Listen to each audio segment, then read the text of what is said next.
The difference between a good and a great team comes down to margins, and those are the kind of margins we're talking about in a series like this with everything on the line. This is essentially Japan versus Brazil. Only one team can push through to the upper bracket, or should I just say the grand final. Fearex wait the winners of this one. It's time to get underway. We head to Chalet with Jake and Guz.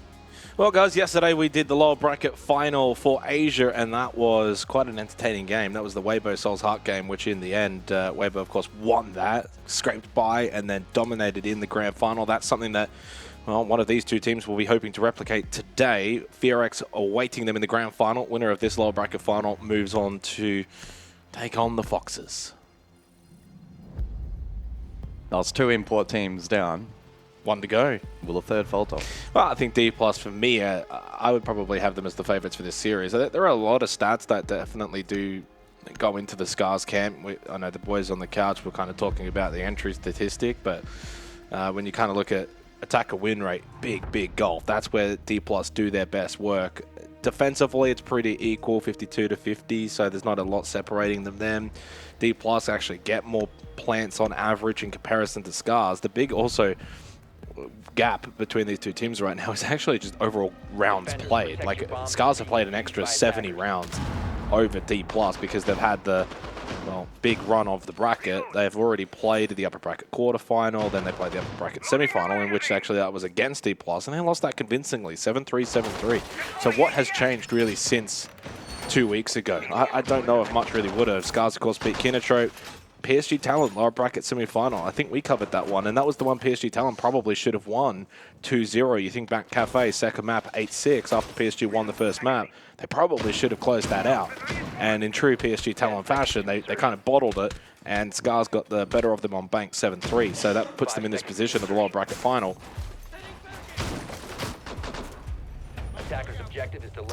So to Charlotte we go, and it's bedroom for the opening round. The bans for the first half are Clash, Azami, Blitz, and Monty. So we'll just leave the singular primary shield in combination with the phase shield, the fuse shield still up, and the Blackbeard to be utilized here in the opening round from Fishlike. Fishlike actually was one of the key players on entry, at least in the best of one during the group stage against DPLUS, and got a couple in that regard. DPLUS actually started off quite dominantly in that, at least that best of one, casting all their minds back, and then SCARZ did show resilience, so there is some foresight in that regard.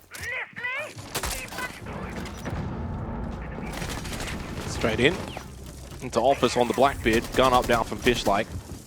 Grimbeast has actually found two players over towards Mezzanine Library. They've got the opening two picks as well, and the plant will go down inside of Office. No denial coming through. Joffy does lose his life, but the round is done. Whew. SCARZ with a quick early entry attack. They clear out the defense. They got almost the plant down. The only thing stopping them from getting the kid on the floor was the fact they killed everyone. That's a way to kickstart here on Chalet and in a lower bracket final for SCARZ. And I was going to make a point regarding the entry statistic. They got 4 players in the top 8 when it comes to opening kill entries in terms of the differential for SCARZ, hence why their numbers is close to almost 60%. Funnily enough, the player who actually makes the most or gets in the most entry battles is Rek, 23-24, so he's going about even rate. But for DPLUS, they've also got 3 players in the top 10 when it comes to entry. Falls, Midi, and Levy. Levy's actually got the highest differential, plus 11, 23-12. Midi's 14-5. So those are really good numbers. Falls is 14-6. So it's not just going to be a gimme, but for SCARZ, if they're going to bring that kind of aggression in the opening round and back themselves in that entry battle, it's definitely a strength of theirs that they're going to play to. And yeah, that was super clean, super quick. And I don't think DPLUS were honestly ready for that kind of aggression.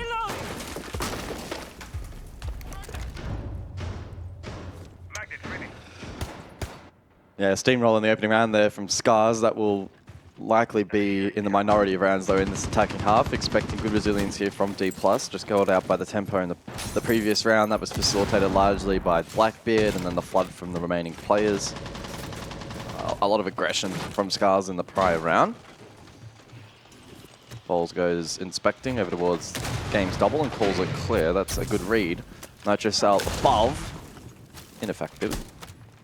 does just hold the attack at bay for a moment, though, as Rack will drone forward. Yeah, it's so early, though. I mean, we've still got 2.5 minutes. So you say it holds them at bay. Theoretically, yeah, but in reality, it's not going to do a whole lot in the long run. And, you know, for a bar stock player, you probably want to hold that for, you know, maybe default half-wall plant, for example, coming in on the big window entry. And Nias does still have a Nitro, but he's playing the Mez position. And Fishlight could just enter here. Now, imagine if Fall still had a Nitro. Obviously, Fishlight, though, if he does enter, may look to go for a deep push in towards Barstock. There is one close left. That may stop him. They've smoked off towards the chassis. Good pinch onto Levy, though. They had the library stairs push as well, but doesn't clear close right. Phils will get the knife kill, but he goes for the peak.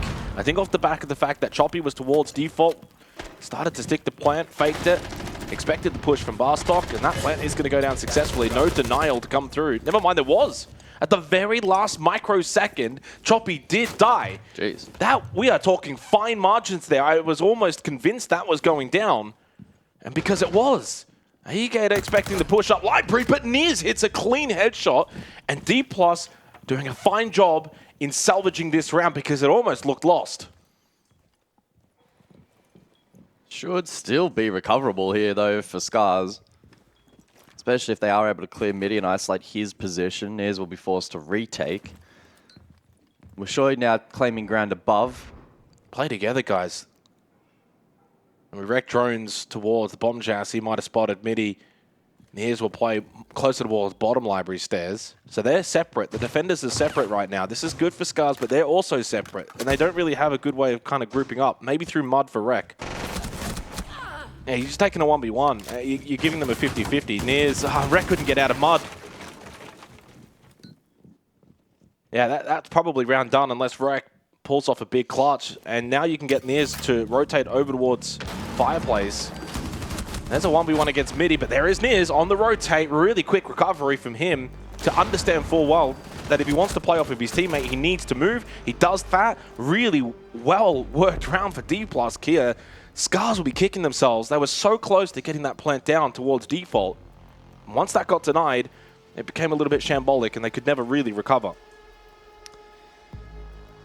Yeah, the close-up coverage from SCARZ was lacking. They had the library flank locked down, but clearly on side itself, it was see how close this compromised. was. So he taps it here, gets the kill, and then re-sticks it. No, we're not going to see how close it was on that that angle, but it was really, really close. I think SCARZ win that if they group up together and clear out angles. But essentially, you're taking a 1v1 library stairs.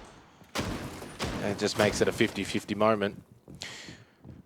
Credit to DPLUS, though, because SCARZ are bringing the heat early on Chalet. So the overhead of the Frost map placed by Bullet. A couple of them. 10 seconds remaining. 5 seconds to insertion. And I would imagine after this round, the Blackbeard will be banned out by DPLUS if they're going with the Blitz Monty ban. You already know what's going to be next. Even if it's not being played in this particular round, it won't sway them on that decision. Well, a little bit of Habana work that doesn't get messed up. Although you can't really mess that one up. No, you can, if you whip it. Yeah, we've seen worse Habana work at this stage. That one has I mean, it was become a cult classic already. It was so bad that it even prompted Pengu to start impression farming on the Twitter. I mean, you have to hop in the server and show everyone how it's done. Of course, that's the old Nicholas. Hang on. Big nitro from Levy. I was sure I was not ready for that. Speaking of Habanas, no more Habana now in the round. Can't mess up any more Xkairos, and it also means that office will remain closed. Not ideal. Yeah, no secondary heartbreak. Walk through ego wreck. That's a good headshot onto Bullet. Fishlike was able to get Nias elsewhere as well, and then go, the Frost mat. Half-full. Choppy. Yep. Well, he's still got 2 more to get here. I mean, to be fair, Fishlike has been able to get himself back up. Choppy loses his life to Falls. And a very hindered Fishlike now. Obviously has to try and... he has to hobble around the map. Hobble around the map for the next minute.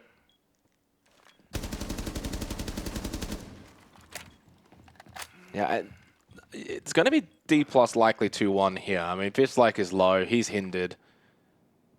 And SCARZ, though, I don't think are playing necessarily bad. I mean, they're trying to bring some aggression early on, but DPLUS are matching that aggression.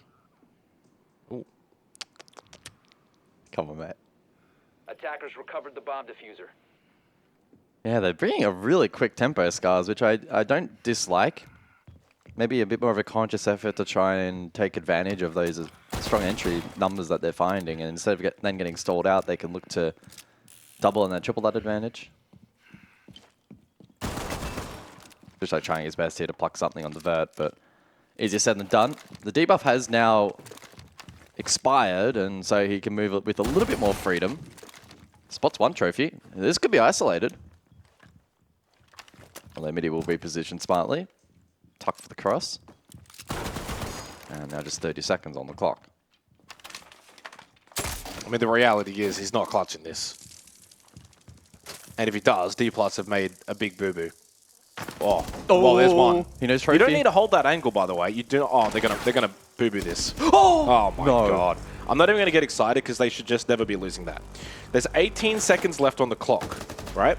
So even if he's got kit and he makes his way down trophy stairs, You force plant. You force plant. Yeah. Why are you peeking? And also, the way that you're peeking, you can't actually get traded because he doesn't have to. When he's coming down the stairs, he's watching to the right. He gets the kill, but guess what? Your teammate can't swing from trophy. So, like, it's just so poorly played from DPLUS that I almost don't even want to get too excited there because it's so bad. So bad. Let's get Pengu into the server and show them how it's done. I don't think Pengu wins that. Pengu's the GOAT, but he doesn't win that. That was awful.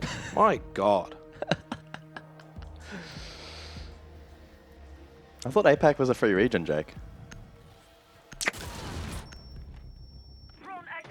I mean, credit to Fishlike. I mean, I probably shouldn't just... I mean, he played it really well. It was gifted to him on a silver platter. He played it as well as he possibly could, but he was absolutely gifted here. 20 seconds on the clock there. Why is Falls holding that angle? Why is Midi like, what are you guys doing?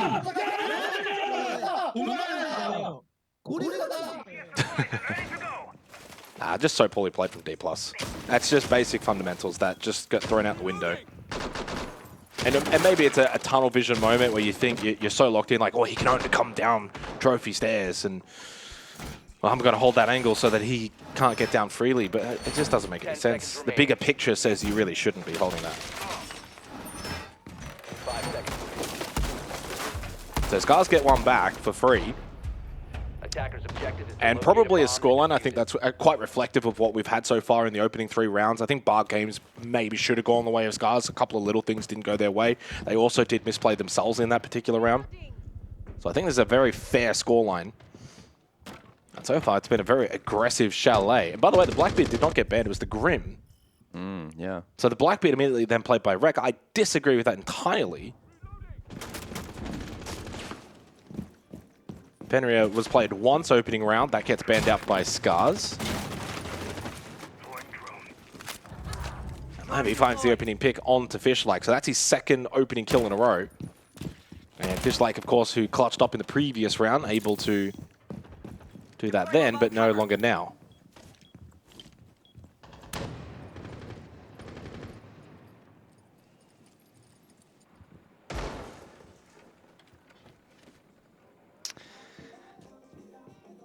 2 minutes on the clock then, and SCARZ, well, the tempo's been slow. No, you're kidding me. That's fine. That's not fine. Did you even just see what happened? No, I didn't really. I'm glad you didn't, because you probably would have exploded. What the flip was that? What the flip? What the freaking heck? Washoy pushes in, out of bathroom, gets one, but traded by Midi. There's no way SCARZ end up winning it off the back of that. There's a lot of time still left in this round. You can slow things down. Play the Blackbeard, get some information, clear out some corners. Oh my goodness. Yokai could still be a factor later in the round as well for Falls. So Midi doesn't have to get overly aggressive here if those Yokais are still up. Here you get attacked a little bit, coming up in towards Solar. Midi gets the freebie onto Ayagator, leaves now Rack in a 1v2. Pulls the gun out, he'll get the down onto Midi, gets the yellow ping information onto Falls. And now, with the shield advantage, really, Rack should be winning this. As long as he just plays this right. I mean, it's not a freebie, it's not a given. Gun up, ready, well played. It's another 1v2 for SCARZ. And DPLUS are fumbling the bag early here on Chalet. You may want to turn away when the replay package comes up, Jake, because like I said, you may explode. But you also Like, missed it, will so I you just kind like of want to watch self-combust if I just watch it? Like, do I just... it. Just wait for it. Ah, Yeah. right. So not only did he not get the kill, Well, as but it was is, then a 4v4 for as free. is always the case in those situations, I think we had a similar situation last night. Was it with Turd coming in through the window? It was, wasn't it? He was clearing Frostmat and I accidentally can't popped him in remember the who the head. players were, but yeah, 2 players from Weibo. At the end of the day, that's not on MIDI. That's absolutely not on MIDI. Attackers have discovered the location of Those a bomb. things, yeah, just... But that's now back-to-back incredibly frustrating. It's also back-to-back opening kills, not converted into a round win as well for DPLUS. Yeah, this has been a strange match. A 3K for Fish like into a 1v2. Rec was... Well, it says here he was in a 1v3. Did he get a kill right as it went down to 1v3? You know, like when it's a 2v3, then your teammate dies, but you get a kill at the same time. Might have been the case. I'm just looking at what's kind of been written down here in the clutch. Camera active. Definitely a 1v2. And there's another There we opening go. pick. Bullet onto Choppy. That's the 3rd opening kill for DPLUS in a row. Yeah, they find themselves 3-1 down. Chalet as a map in this region is, by the way, very attacker-sided, 57%. So SCARZ have been quite fortunate, I guess, in some ways with the way things are going, because it could have been a lot worse than this. Like, DPLUS are doing a lot right, but they're not seeing it on the scoreboard. They're also doing a lot wrong, The which mistakes is why that they have made have been massive. heard the Nitrocell rip, so Wishoy is just going to vacate the area. There's 3 Nitros available for DPLUS Kia. As soon as Bullet pulled that into hand, Wishoy didn't feel safe to push up trophy stairs.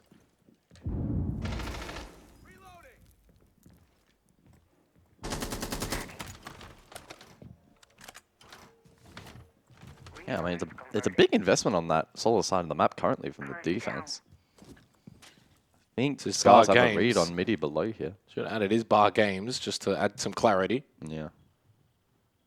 Mini as well in storage on a basement lurk. So it's a site choice that you don't usually see it played out this way. So essentially, you haven't really got anything actually on the site itself except Falls in Barstock, who's going to play the hard anchor. And there's a Mini lot of get time caught. on the clock that's now been dwindled down for SCARZ. They're in some trouble here. Oh, freebie. Freebie. Oh, MIDI looked the complete wrong way. Okay. Again, another example of DPLUS giving away a pretty uncontested trade back for the 4v4 and negating that really strong entry that they've had so far. Even the way the SCARZ are attacking into this, I mean, this is a strange old Bar Games. Levy down in the hallway. Sees one shot from main entrance. He can call that out. Logic Bomb activated by Gator. He does still have one more available. Goomine stepped on by Wishoy. Again, time is going to be a factor, and it's a late clear now on the horizontal. So Rek will just steamroll his way down the library hallway. Oh, but he gets caught by Levy, and then traded by Wishoy. The Blackbeard's so strong. Falls, locking down Barstock position. That was the final Logic Bomb that was ringing out. Negated, though, for Falls by the Mute Jammer. 20 seconds to go. Still 2 flashes and a frag grenade available as well from Wishoy. And but 2 Nitros too. But Gator hits the handshot, and coming up fireplace stairs now is Bullet. As long as Gator does not plant in bar, he will be fine. Wishoy will hold, and he can cover from this position as well as the Blackbeard with the shield up. Nitrocell, it's great. Oh. Why was he planting bar? Could have gone for even default towards the half wall. And Wishoy has run out of time. What? SCARZ have just completely fumbled it. Yeah, I didn't catch if library hatch was open and that was a concern. Maybe they didn't have the drone to be able to hold that vert hold. Planning close there, though, definitely left them vulnerable to the range denial.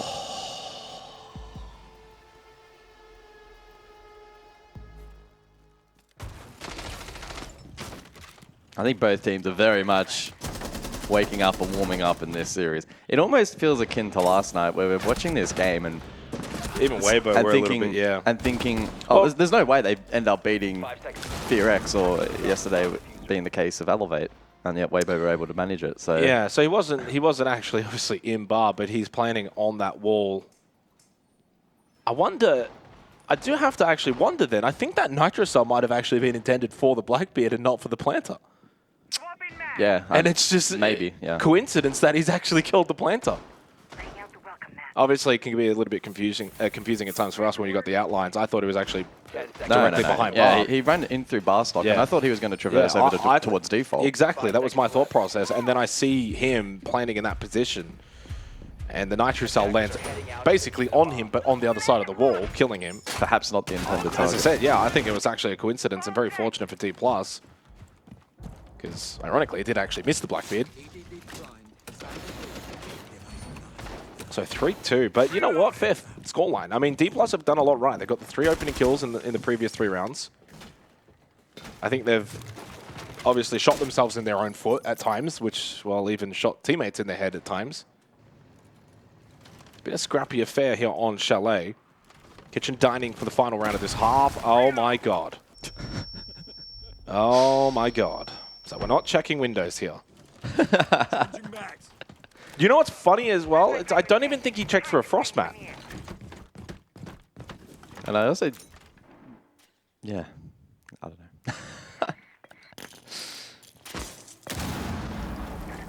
There's unexplainable things happening inside of the server right now. That's all I can add. Another opening kill for DPLUS, so forget about that statistic that the boys were talking about on the couch regarding the entries for SCARZ. They're getting beaten quite badly in that department. Sure, he's 7-3 up close. All the timing is hilarious, but he'll get the kill anyway. Levy gets caught on the timing. He was holding, and then fell back to half wall. Well, sure, he's just going to keep going. Got kipped, by the way. Freebie, bullet. And then Captain again! What is going on? They're still going to win the round after losing the entry. Oh, get me out of here.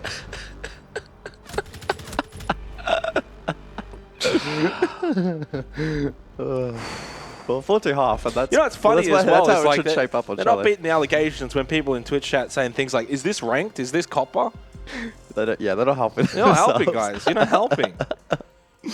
That was a rough half. I hope things improve. Oh, I think things will absolutely improve, and I think the asterisk to that is probably yesterday in that lower bracket final. Like, the first map was quite poor, but then map 2 was like, okay, well, this is better now. Map 3, this is better now.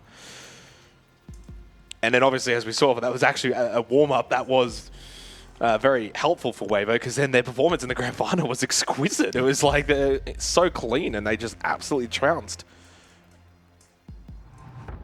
So 4-2-1/2, and again, I think this is quite reflective of the overall half. Again, Chalet quite attacker-sided in nature. I mean, even this from Washoy, by the way, I mean, it's just free that he could just walk into office and then just rushes in through piano, into bathroom, and into a cap can. Very chaotic half, and I do wonder how things will change now as we flip sides. So, Blitz banned out, Grim banned out. Potentially does leave some shields on the board. And Azami Fenrir will be the bans from DPLUS Kia onto SCARZ.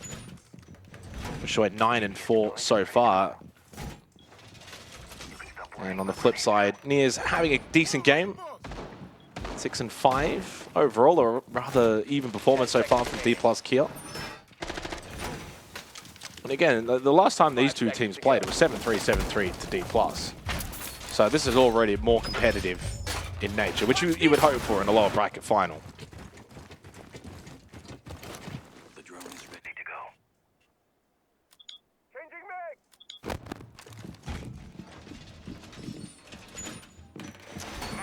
This is the kind of game that literally just comes down to who locks in quicker and starts making no mistakes, and they'll win this map. It doesn't really matter about the skill level difference.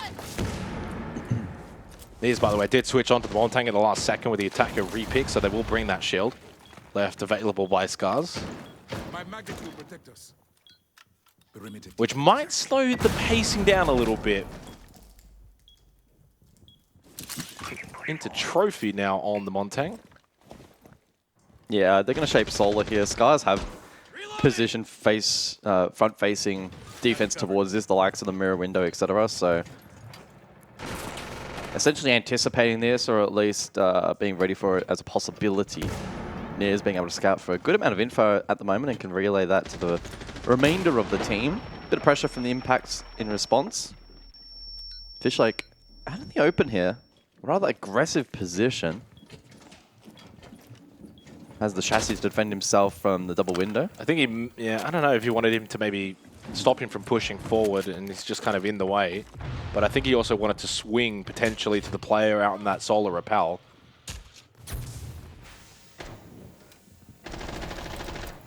Just under a minute and a half remaining. Only the one Nitrocell available for Rek on the mirror. He continues to just posture towards Solar. It's Wishoy that got the opening pick, but Nears on the Montang, pulls pistol out, free kill onto Fishlike, as we know has been playing in a more forward position. And costs him his life and might just open up the door a little bit for DPLUS Kia to make their way in, but Rek will take this position back.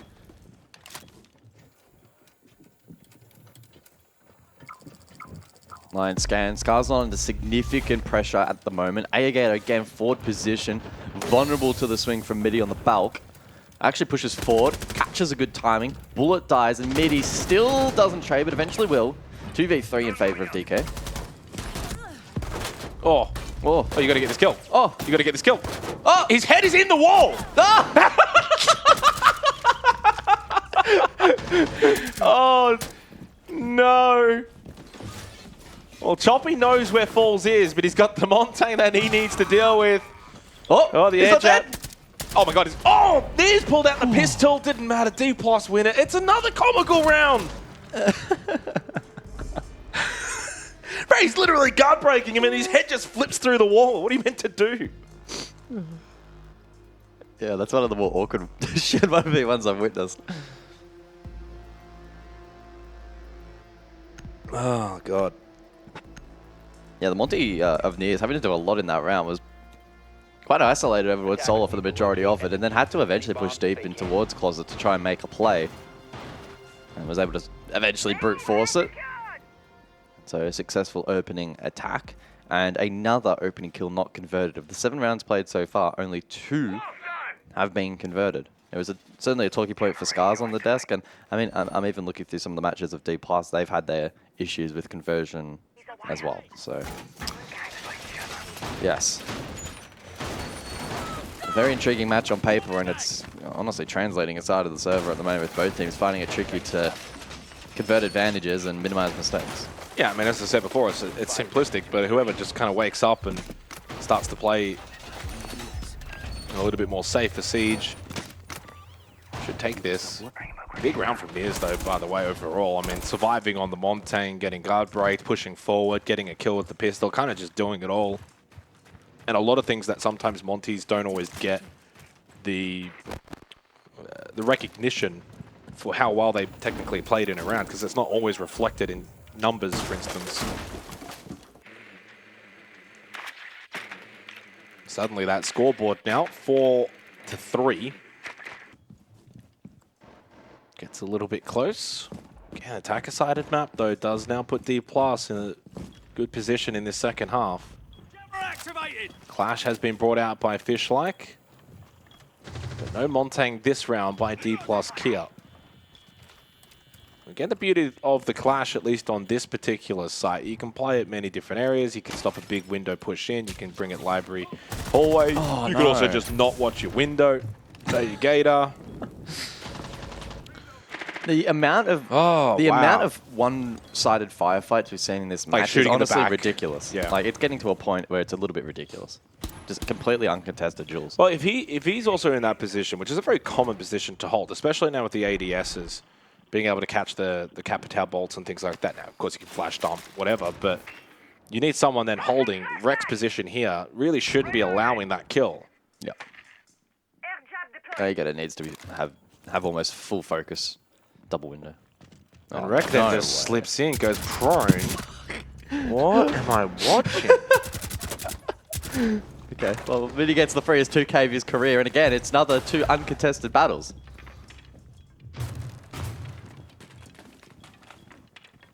One v 5.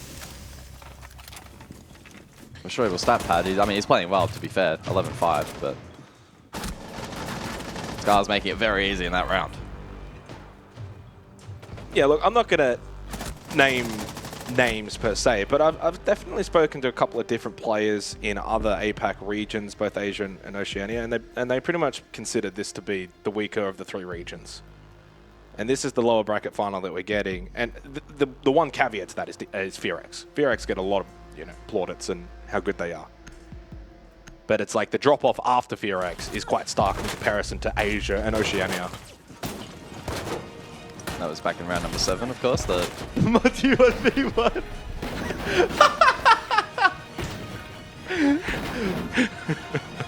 I'd love to see Rex face during that. I do want to know, could you shoot his head there if it's going into the wall like that? Like, is that just like a animation glitch, but you can still I don't know, it could be a get the hitbox? Might be spectator side or something, I'm not entirely sure.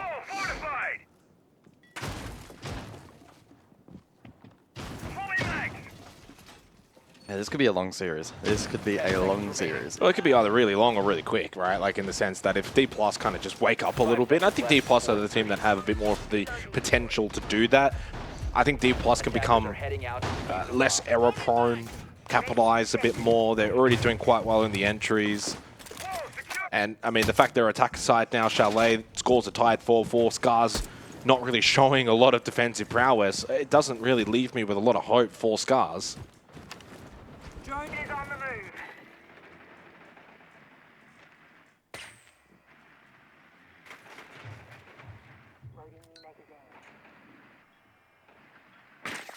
So Twitch drone's in play then for the 9th round, and that will be good counterplay onto the mute at range of default cams.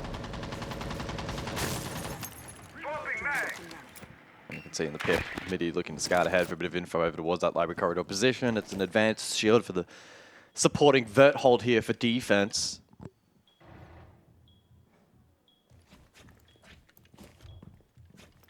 Two, 3 split for SCARZ. A couple above and a few below. Run out from Washoy. And, well, a rare whiff from Washoy. Perhaps should have claimed that kill out towards that west main position, I believe, on the bullet, but doesn't find the pick. Rek does find his, though. And that's the Dokkaebi dead, and so Logic Bomb's now off the board. Is he aware of the push through Ego, though? No, but he still wins the fight. Okay, clean round. Probably the most clinical and clean round we've seen from SCARZ since the opening one. You call back that first round that was so precise, so quick on the entries. I probably was not prepared to expect what was to come after that particular round because it started so well. But at least here in the 9th round, they've been able to refine some of that form. And leaves Falls and Bullet with a lot to do. Probably too much to do. And these are the rounds that are, 95% win rates for the team in the position of SCARZ. You leave that little 5% chance as, okay, does someone over-peak? To Falls and Bullet find a kill each at the same time. Then it's a 2v3. All of these kind of things need to happen. Choppy should get the freebie. No. I think Choppy just caught on the timing. Knew Falls was there, but changed his gun, and that left him in the animation a little too long. Falls, though, by himself, steps into the goo mine, and he's still over towards Trophy. And it will be 5-4 in favor of SCARZ. I mean, whoever wins this map is going to feel like they've escaped the abyss. A little bit, yeah. And being able to come out victorious. And whoever loses, it's going to feel like, damn, that was really gettable, right? Like, that was a really winnable and gettable map. Either way. So additional bans then, as we prep for round number 10.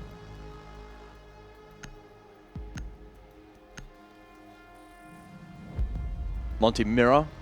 Monty saw playtime back in the opening attack for DPLUS. Nears used it over towards the solar side hit for above.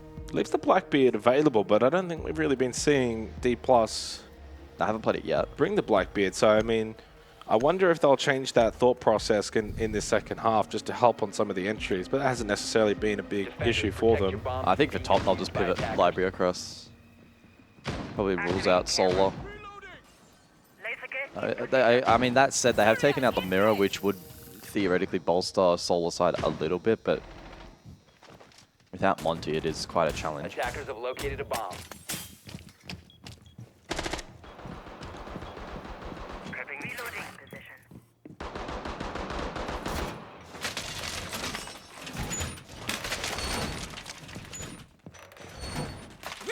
Nighthaven Labs after this. You can barely see it, but that little logo is SCARZ. It is their map pick. Yep. It looks almost like it's part of the map. Like, it's so small.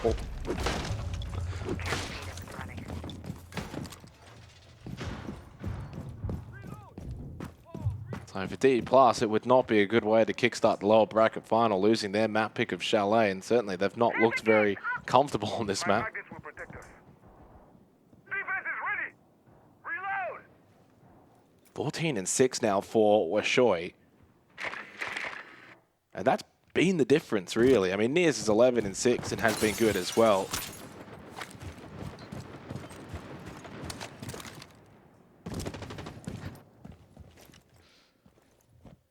Yeah, I'm intrigued to see what the Deimos is employed for. Niers is currently lurking outside that trophy window position, and so he may look to enter below. Will be a useful tool in being able to vert. Does need to be mindful of any flank potential, though, in play from SCARZ currently. Attacking pattern suggesting that it's probably Solar side again here is the play, so without that Monty, it's a bit more difficult to scout, of course, Solar itself with the safety of the shield, and so they'll need to be a little bit more direct of that. Deimos below, as noted. We'll keep Fishlike on his toes, who's again playing an open position and actually rewarded. Despite being under pressure from the Deimos, he gets that pick. And Niers still unable to find the kill with that live ping, but eventually lands the shots, 4v3, but still SCARZ will retain favor. By the way, Ayagate is just lurking garage. Yeah, he's been there for a little while now. I was going to say, could maybe go up West Main and take the fight against Niers, but there were the gridlock stingers.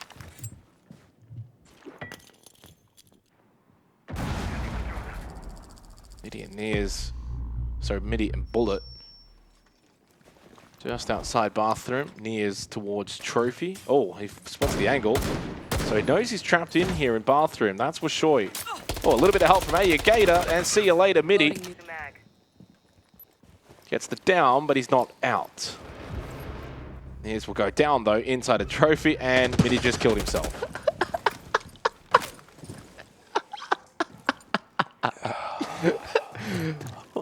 I think they just gave up at that point, to be fair. He's never going to res. Why you could make it a 2v4, like, just why would you even bother? Either he's done, okay, here's the thing, either he's done that accidentally. Is it intentional, or did he think he could survive it? Or he thought he could survive it, or as you said, he's given up on the round and basically it's like, just let's not even bother. And all of those options don't make it right. There's nothing there that says, good, yeah, that's the fine, timeout. I need a timeout. Did you call it? We need to cast the timeout for APAC North. Well, DPLUS, they've got themselves into a bit of a tricky situation now on Chalet. And pop! If I had to guess, he thought it was survivable. If I had to guess.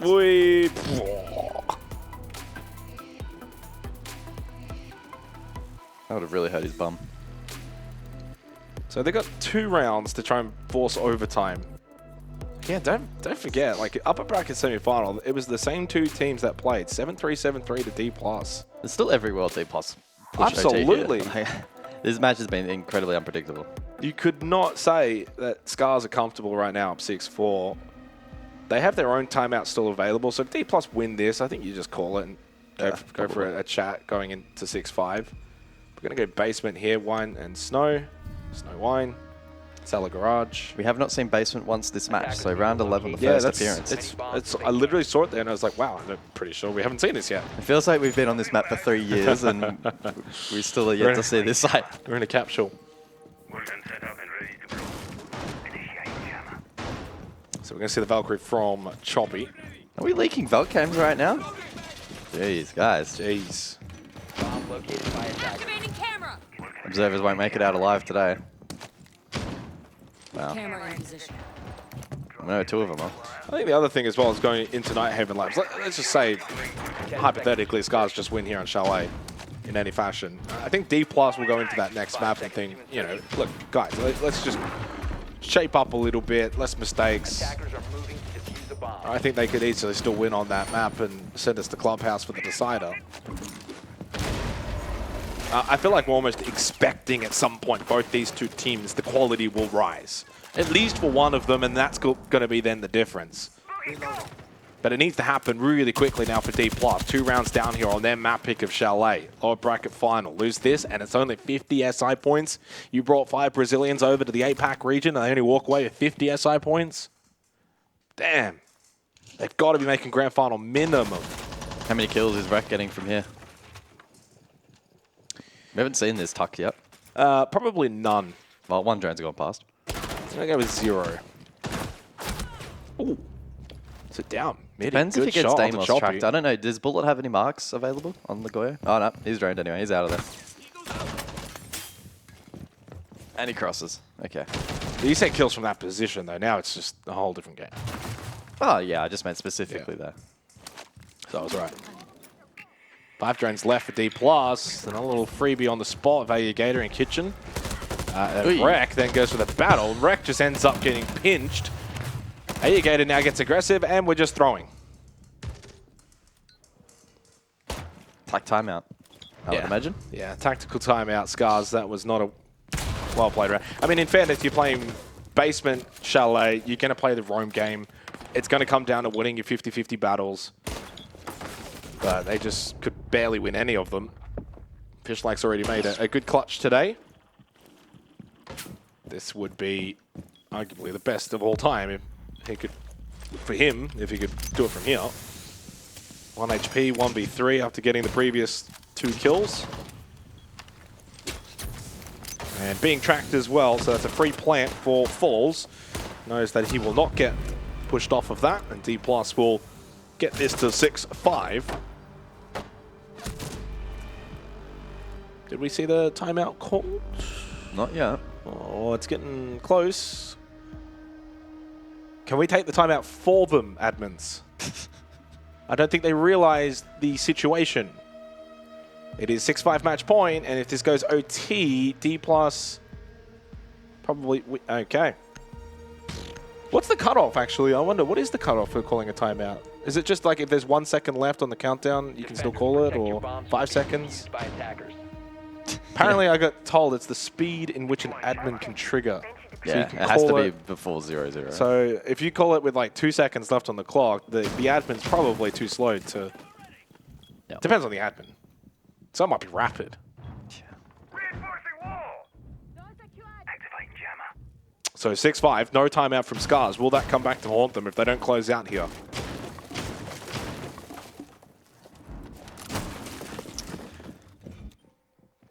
Yeah, Kitchen Dining now unlocking on the rotation. It was the first site that SCARZ were able to successfully defend back in round 9. Rek got the opener at 147, and they still had 4 players up at the end. So it was a rather dominant round victory for SCARZ. They'll be looking to replicate it here once more.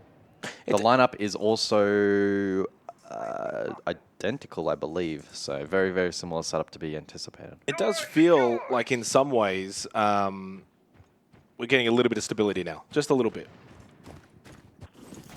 We're not going full gung-ho with the madness that we had in some of the earlier rounds. So I wonder if teams are... It's tempered a little bit. Locking in just ever so slightly now. I'll be wondering why Midi's watching the castle barricade, but I imagine he feels like it's a prepped castle barricade that then one could jump out of and catch someone on the balcony. Nice little drone from Falls. Good camera work as well from the OBS. Not too sure who's on overview this game. Where are you looking? I thought You can't see them. I thought there was a window. It's not, it's just a wall. Can't see them. It's Sky, of course, and... Surprising. I didn't know he had that in him. Really? Yeah. Good on him. Pulled me out of bed this morning. I slept through my alarm. Oh. Well, gets the opening pick on a rack. Choppy will fall. Overtime's now looking very likely. No timeout was taken by SCARZ. They'll have that going into OT, but could have maybe avoided OT if they talked things over. And you get a Wishoy Fishlike. Can they clutch a 3 versus 5? It would close this map out in a fashion well deserving of the way that this game is played. But DPLUS don't really look like they're in that throwing territory anymore. They look locked in. Not rushing around the map, slowing things down, play to their advantage, get more information, close the round out. Ooh, but good. Midi got caught by Wishoy. Nitrocell thrown, and he will then catch Nears. Well, this is just good SCARZ play at the moment. I mean, Yeah, that's not really as much a D+ throw, but as you mentioned, I think SCARZ just really good little counterpunch. yeah, able to dismiss some of that horizontal pressure, a bit of the vert as well, and hatch, and now forces, yeah, basically this trophy pivot. Good mine for Levy. He'll have to pull that out in trophy. Still 2 impacts available for Wishoy. Down to 15 kills. They'd love to close this out and have a wonderful K lead by the end of this map. AGA can just chill close. The wall is muted. Only 30 seconds as well, so now the time becomes a factor, and it's on the side of SCARZ. Falls gets tagged up in trophy. Bullet still above in bathroom. And a free swing for Ayagator will get the elimination onto Falls. And with that shot in the back as well, Ayagator says that's the end of the round. We did not need to have that timeout. And with the shotgun from a distance, puts an end to Chalet and all of its madness. No timeout was required, and it was the 3 versus 5 as well to close out the opening map, outfitting. It was another thrown around in the sense of DPLUS having such an advantage they couldn't capitalize on, and SCARZ will take the opening map of this lower bracket final. And this is a good way to put that first map. Chalet was utter chaos from start to finish. I mean, it's hard to even depict what we just saw. Nick, unfortunate for DPLUS. I think Xenox put it really nicely in 2 separate kind of phrases there. One, it was chaotic. I don't know what we just watched. But 2, the advantages that DPLUS had in some of these rounds. Like, we're looking at so many opportunities for DPLUS to close out rounds where they've just faltered either in a massive way like that 5 versus 3 in the end, or just losing the opening pick losing the advantage of the opening pick. It just felt like they never got a proper foothold in this game. It almost felt like the opening kill would get you the round loss rather than the round victory for both teams for quite some time there. And I gotta say, I think this is a game that was more poorly played by DPLUS than anything else. I really feel like they didn't know when to slow down, they didn't know when to speed up. And I was sitting here watching the final round going, okay, this is gonna go overtime because of how chaotic the game has been. And then it's just like DPLUS take 1v1 gunfights or get C4 joining in a bad position, etc. And then it just ends 7-5 of SCARZ all of a sudden. Yeah. Well done to SCARZ of fighting back and never just getting passive and hiding by the bombs, like getting scared of taking any of those fights. Wishoy individually being a menace on the roam every single round, kept SCARZ really fighting throughout the majority of those. Yeah, and I mean, like, it's always nice to see individual plays. Ayagator, great highlight at the end. A quick little 3-piece to close things out. But to reiterate what you were saying there, Nick, and kind of what we were alluding to, 6 out of the 12 rounds, the opening kill was not converted into a round. Now, that 50% is a very high or low number, depending which way you want to look at it. It's not a good number because generally speaking, it's about a 75% conversion. It's pretty high when you look at the opening kill converted rounds. So the fact that it was anything but that is quite hectic. You also look, 0 of the opening kills were traded as well. Something that is quite uncommon. At least 1 or 2. I get it. Chalet is a little bit spawn peaky. It's a little bit aggressive. It's very different to some of the other maps that we play. But there are a couple of stats here, Dev, that just don't add up. Sure, yeah. Well, that was Chalet. I'm kind of like doing a little bit of research on the side, trying to figure out what the hell to go on for Nighthaven. If we look at Chalet here, of course, damn, Wishoy, this guy's continued that insane form. Yeah, I mean, a couple of highlight moments for me. A lot of 1v1s. That team kill early on was a huge red flag for DPLUS. Nice Blackbeard play from SCARZ. Yeah, it was a close one, but SCARZ edging it out on DPLUS's map pick. Bit of a red flag. To be honest, after the formal last week from SCARZ, I was pretty convinced that this was going to be a 2-1 or 2-0 in favor of DPLUS. And now, looking at the fact that, by the way, DPLUS haven't actually played Nighthaven, which is SCARZ's map pick, I am seriously concerned for the Brazilians here. They don't like this map. They haven't played it. I can't find the last time they have played it. I don't think they've played it with this roster at all. And as for the flip side of that, obviously we saw SCARZ play it against PSG just 2 weeks ago and win it. So I think that this is a map that, coming up next, I think DPLUS are going to be in red hot water if they're not already. Yeah, Nighthaven Labs definitely should be favouring SCARZ. They've got 3 wins on it in the last 90 days. So they've played it more than equal amount as any other map that they have played. This is a scary prospect, especially Nick, considering what we just saw from DPLUS. I mean, look, we'll give credit where credit's due. There were still a lot of close rounds. I mean, you look back and again, just another stat that just goes absolutely bizarre. There were 5 multi-kills. There were 5 3Ks or more in that game. Again, that's nearly 50% of the rounds that we're seeing individuals just absolutely go there's just mayhem in the server. But we head to labs. Yeah. I mean, what are your expectations heading into labs, mainly for DPLUS? Because I think SCARZ we can somewhat ascertain that they're going to be very comfortable on this map. But as Dev said, we haven't seen DPLUS play Nighthaven labs. I mean, does that worry you? It worries me a little bit because on Chalet, a map that they do like and know how to play, they showed very weak fundamentals. And I think the Fish-like 1v2 clutch is the biggest example of this. He's on the very buff, right, shooting down at shot destruction, walks down Solarium stairs, finds the 1 kill, second angle, finds a second kill. A professional team like DPLUS should never allow Fish-like to get the 1v1 angles 2 separate locations. They should have a crossfire, so when Fish-like fights the first guy, the second guy's gonna fight back, you get a trade, it's 1v0, you win the round.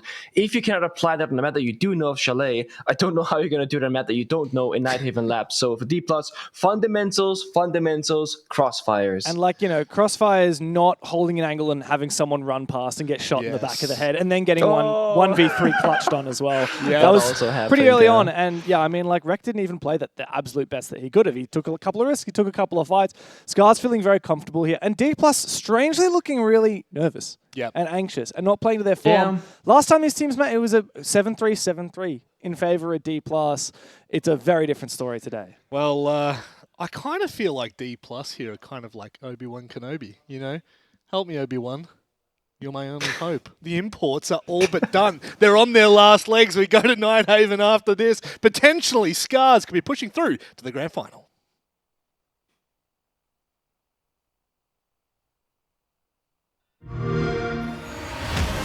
You know how they say, it's not the destination, it's the journey? And the journey of 1,000 miles begins with a single step. And you know what? They're right.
Where does the bulldozer come from? 多分自分がつけたわけじゃないんですけど、多分当時ゼプト時代の頃はゼプト時代についたんですけど、自分はその時多分あんまシージに対し CGIQ っていうかそれがあんま高くなくて、多分もう言われた敵を倒すだけみたいな、もう気づいたら敵を倒しててみたいな感じで片付けるって意味で、多分ブルドーザーって名前がついたんだと思います。なんか正直なんだろう、気づかないうちになんかそう呼ばれてたんで、まあ別に好きでも嫌いでも別に気に入ってるわけでもないんですけど、まあそんなまあ多少愛着湧いてますね。そうですね、まあ正直、まあ、自分がもともと仕事をしてたのがもう本当に建築系、まあ、ブルドーザーを使うわけじゃないですけど、まあ、そういう系の仕事を使ってたんで、まあ仕事してる身からすると別にそんなかっこいいとは思わないんで、ブルドーザー自体を、まあ別になんかそんな嫌でもないしいいわけでもないみたいな感じですよね。そうですね、多分今の方が全然ブルドーザーっぽく動けるかなっていうので、まあ理由としてはまあなんだろう、多分結構自分の中でも CGIQ が高くなって敵の嫌なとこを一気に片付けるっていう意味で、多分今ブルドーザーっていう名前の方がふさわしいのかなと思います。今は頭のいいブルドーザーみたいな、頭脳型ブルドーザーみたいな感じがします。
So don't hold me back, we don't have my side.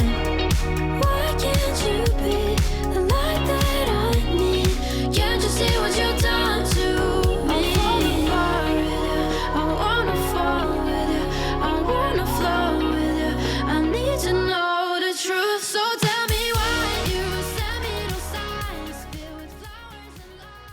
Then you tear me to pieces and fade through the night. I broke down my walls and then you left me falling. I just wanna get you out of my life. We're born to fall, and I give it all just to let you know. SCARZ leading in the lower bracket final 1-0 after closing out Chalet 7-5 in what was a little micro episode of the Game of Throws. In some ways, it was a fascinating match. We'll see whether or not some of the play styles will remain on at Nighthaven Labs, but I do have the feeling that teams will be a little bit more warmed up, ready to go. DPLUS now facing elimination for the import team coming over to APAC North, the 5 Brazilians. A third place finish would only leave them with 50 SI points, Gus, and that's not where you want to be in the eventual goal of making the 6 Invitational later at the start of next year. Not only that, but you miss out on a potential chance to be invited to the Esports World Cup. Blackbeard and Blitzbands and Kaid along with the Bandit. Yeah, map number 1 was absolutely fascinating.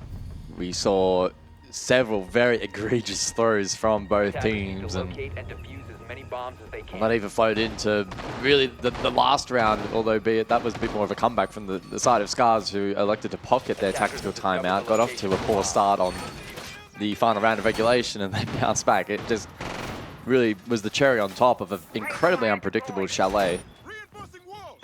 Will Nighthaven Labs suffer a similar fate? some respects, it did make for quite the entertaining opening map. And so if it does continue here into map number 2, expect it to be another grueling performance between the two. 10 seconds remaining. Kaid Bandit, Blitz BB off the board. 5 seconds left. We see a lot of shield play from SCARZ back on that first match. Attackers are moving to defuse a bomb. Looking to Blackbeard. recall. Yeah, they leaned into the Blackbeard. That was the Blitz and Clash as well, I think so. on defense saw 1 or 2 rounds. Yeah, we saw one appearance of Clash on defense. Loading full magazine. So with the Monty available, we probably anticipated to see it at some point in time, but not at least for the opening round here for the top floor attack. Deimos though in play, and that so increasing playtime as the match continued, at least from DPLUS. We're able to utilize that, particularly for Vert. It's the flank watch though off the board first with Gator falling.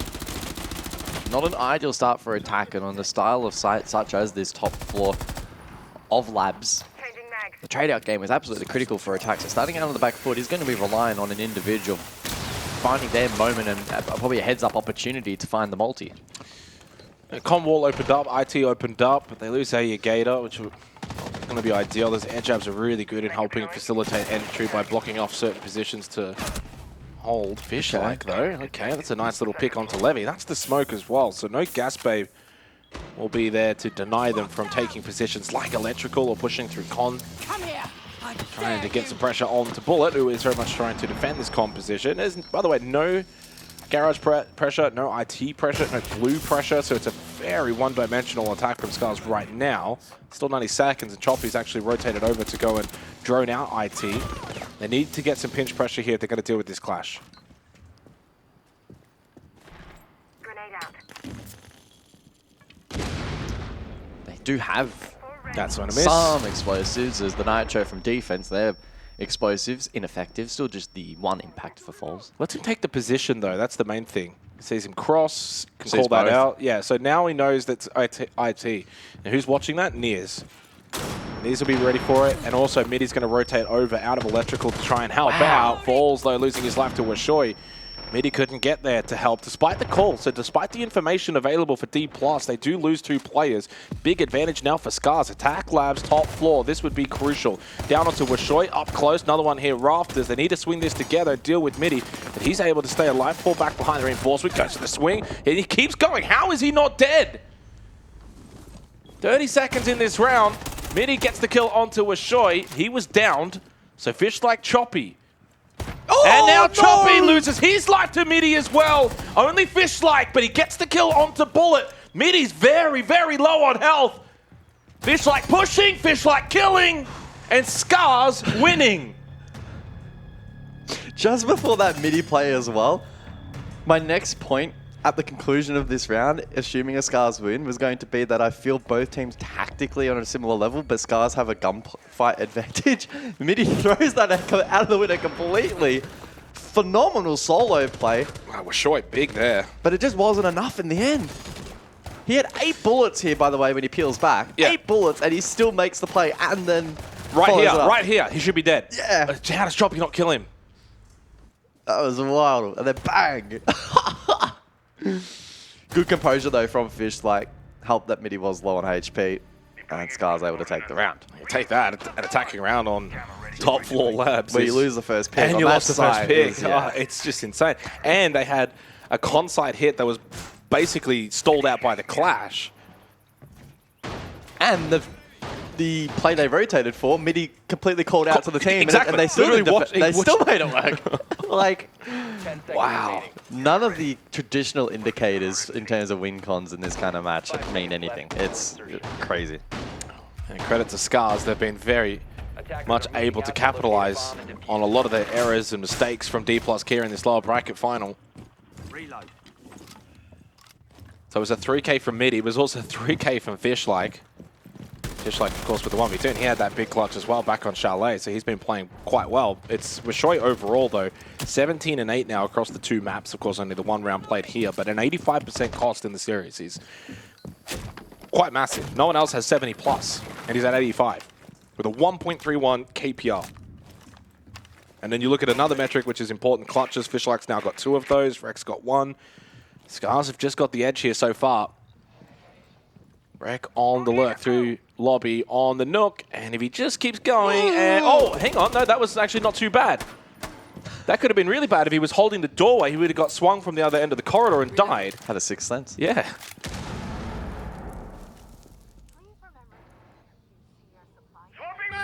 Obviously, your reaction was thinking he was going to not clear that door and miss out on a potential kill. Midi does swing anyway and gets the headshot on Tarak. Another opening kill for DPLUS here. So they're winning that battle so far throughout Chalet and Nighthaven Labs. I think it's about roughly 9-5 in favor of DPLUS Kia. SCARZ working third at the moment. The Buck and the Ram combining. Midi, though, eager to flank. There is a hold over towards Electrical, but there is the rotate here through Con. This could crack open this attack significantly if Midi sneaks past, and he does. Yeah, Midi's playing well. And he's not traded. There we go. Okay, a little delay, but it's there. Midi's been doing so far so well. He's got 5 of their 6 kills. Now, Dad leaves the rest up to the remaining teammates for DPLUS Kia. This has been the strength of SCARZ in this lower bracket final. Their ability to bring rounds back despite man disadvantages has been very, very good. Even right now, the way that DPLUS are going to have to play basement here is rather separate. It can create a lot of 1v1s or choke points that can get overwhelmed by SCARZ if they group up. 2 death marks available. Frag grenades, flashes. You got the skeleton key that still has 9 charges. Choppy's going to go open up the vending hatch. 30 seconds though, so now time is very much on the side of DPLUS Kia. These are rounds that you really have to be converting. Double flash, double nade for attack. Grim Bees to dislodge. Not the worst belt of utility, but they will probably lack firepower here. The drop is successful for Choppy. Can they find a plant position here? Choppy's going for it. No one's watching this. I mean, they're just going to allow him in.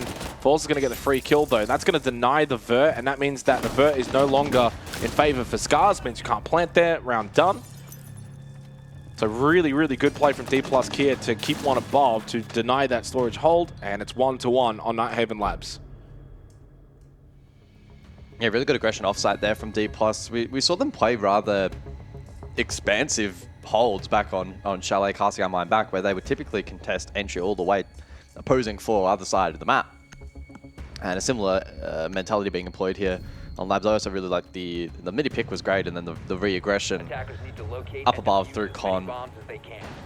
Really nice 2K, open up the round, and then even Falls there at the very end, confirming or re-establishing vert control, making that plant impossible in combination with the Nitro Denial.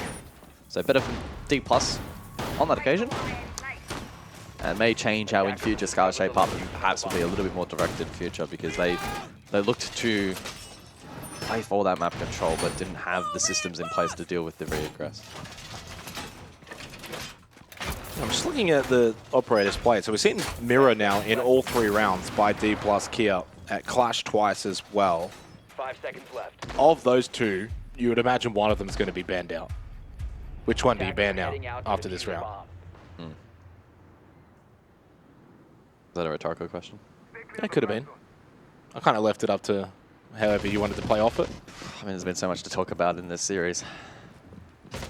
I'm going to need to decompress for about 3 hours after this series, I think. Maybe you ban the Clash, though. Yeah. Depends on your, I guess, this is always the thing with the new ban system and the way that you kind of look at the operators. Do we think we can deal with it? Do we think we can bring something that it's like, okay, we want to get rid of the mirror, maybe we don't want to have to worry about that as much, and we'll find ways to deal with the Clash. That's going to be the thought process in a lot of these decisions. They might throw a curveball and ban out a Nazami or a Smoke as well. It's been a pretty conventional lineup for DPLUS across the 3 rounds so far. I mean, in fairness, they're playing Command Server twice now. They're bringing the exact same lineup. They've not changed a thing. Same 5 operators from the opening round. On the flip side for SCARZ, they've changed it up a little bit. Actually, they've changed it up quite a lot. Only 2 operators they're bringing that are similar to the opening round, which is the Thermite and the Nomad. They drop the Ash, the Deimos, the Striker, and they bring the Grim, the Buck, the Ace. So it is a change-up for SCARZ, and you can see also in the way they're playing this round now. So you don't have to necessarily go for that con-side stack, get Washoy down in Lounge, open up the floorboards, and it's a better way to deal with the clash as well. Yeah, a lot of pressure currently from Wishoy down below, keeping Bullet on his toes on the clash, and if he's able to claim this kill, Wishoy, it really opens up the round for his team. But even just the pressure will help supplement the push elsewhere from others. Ball's looking to support, tucked in the corner. Azami barrier below to help protect from Bird as well. Big investment for both teams into this play. Ball's looking to hold on for as long as he can. Can Wishoy find the angle? Wishoy's camera's on about 5 FPS right now. Luckily, his game isn't. He's been playing so well. Oh, they saw him in the doorway. Yeah, that free kill on the fish like. Falls does get traded. Choppy falls as well. 2v3 now in favor for DPLUS Kia. I think the res is realistic here. It's a bit of an awkward position though, the cross. Rek has taken the position of lounge after losing Wishoy on the buck. Under 40 seconds though, so now time is relevant. Fishlike still hasn't gotten brought back up, but the kit is on his body. So that is a position you need to retake and get him back up. Ooh, this lurk. Oh, beautiful headshot found, but not expecting one close right. So Nears will get the trade. Fishlike will get brought back up. That'll be the kit acquired as well. But down to the final 15 seconds, and he's still got this clash alive. Shield goes down from Bullet. He wants to go gun up, and he hits the headshot immediately onto Ayagator. Fishlike so low on health. Surely wouldn't be capable of clutching this one. Well played from DPLUS Kia. They go 2-1 up here at Nighthaven Labs. And they've won all 3 opening engagements in these rounds as well. That's got to be a concern for SCARZ. Yeah, the only win con there is Rek hits the successful backstab. SCARZ having to push into both the deployed clash shield and the mirror window. You're just asking for trouble. It's incredibly low percentage. So very, very rough there for SCARZ at the death. But to the credit of DPLUS, they had to work pretty hard to maintain that control. The pressure below from Wishoy, the eventual rotation as well from the Nomad. They had to be really, really careful in retaining position. The keeper barrier, so good round from DPLUS. I mean, the clash and the Monty ban. I mean, the Monty ban is pretty much just there because it's like, oh, they're going to ban the clash. So we then don't want them to be able to abuse the Monty later. Even though they've not necessarily been playing the Monty, it's more of a forward thinking from DPLUS Kia because you take that clash off the board and then you bring the Monty. That's a big reversal in power. So you kind of just ban both out. Okay, no longer have the clash, but they also now can't bring the Monty. But for SCARZ, that's probably a win because they haven't been bringing the Monty anyway. So no longer have to deal with that clash. And hello, Nears is on a Kavera. Hiding in basement. Wow, lower bracket final, we bring the Cav out. Not sure how many Cavs we've seen selected throughout this stage. Attackers have located a bomb. SCARZ have not played it at all, and DPLUS have played it 0 times as well. I'm not going to go through the other 6 teams, but I assume it's very much a niche selection. Well, I mean, but Cav is always going to be that operator that needs to essentially be niche to make it work. It needs to be that surprise pick. It needs to be like, hey, we weren't ready for this, and I don't think they're going to be ready for this if he stays anywhere close by. He's just ready to shoot straight away. Okay. Smart. Oh, it hasn't been droned yet, though. I mean, Nears could just push out this and get the kill. Might not have heard him jump on drone, though. I don't know. He's going to get a free kill, though. Ayagator does not live here because he never... Oh, no, he doesn't drone it. No. Wait, Nears is falling back. There's no way. Oh, this is... Well, Ayagator should still... I mean, well, to be fair, he runs away and now... Oh, my God. He's actually switched on. Oh! Ayagator wins it. Good night. He would have got jump scared. Cav is very difficult to play with the new sound system to note as well. I think Ayagator probably heard it at the last second. Well, they got a trade elsewhere onto Choppy, who has started 0-4. The Thermite, it has been eliminated, and they've got no more hard breach for the round.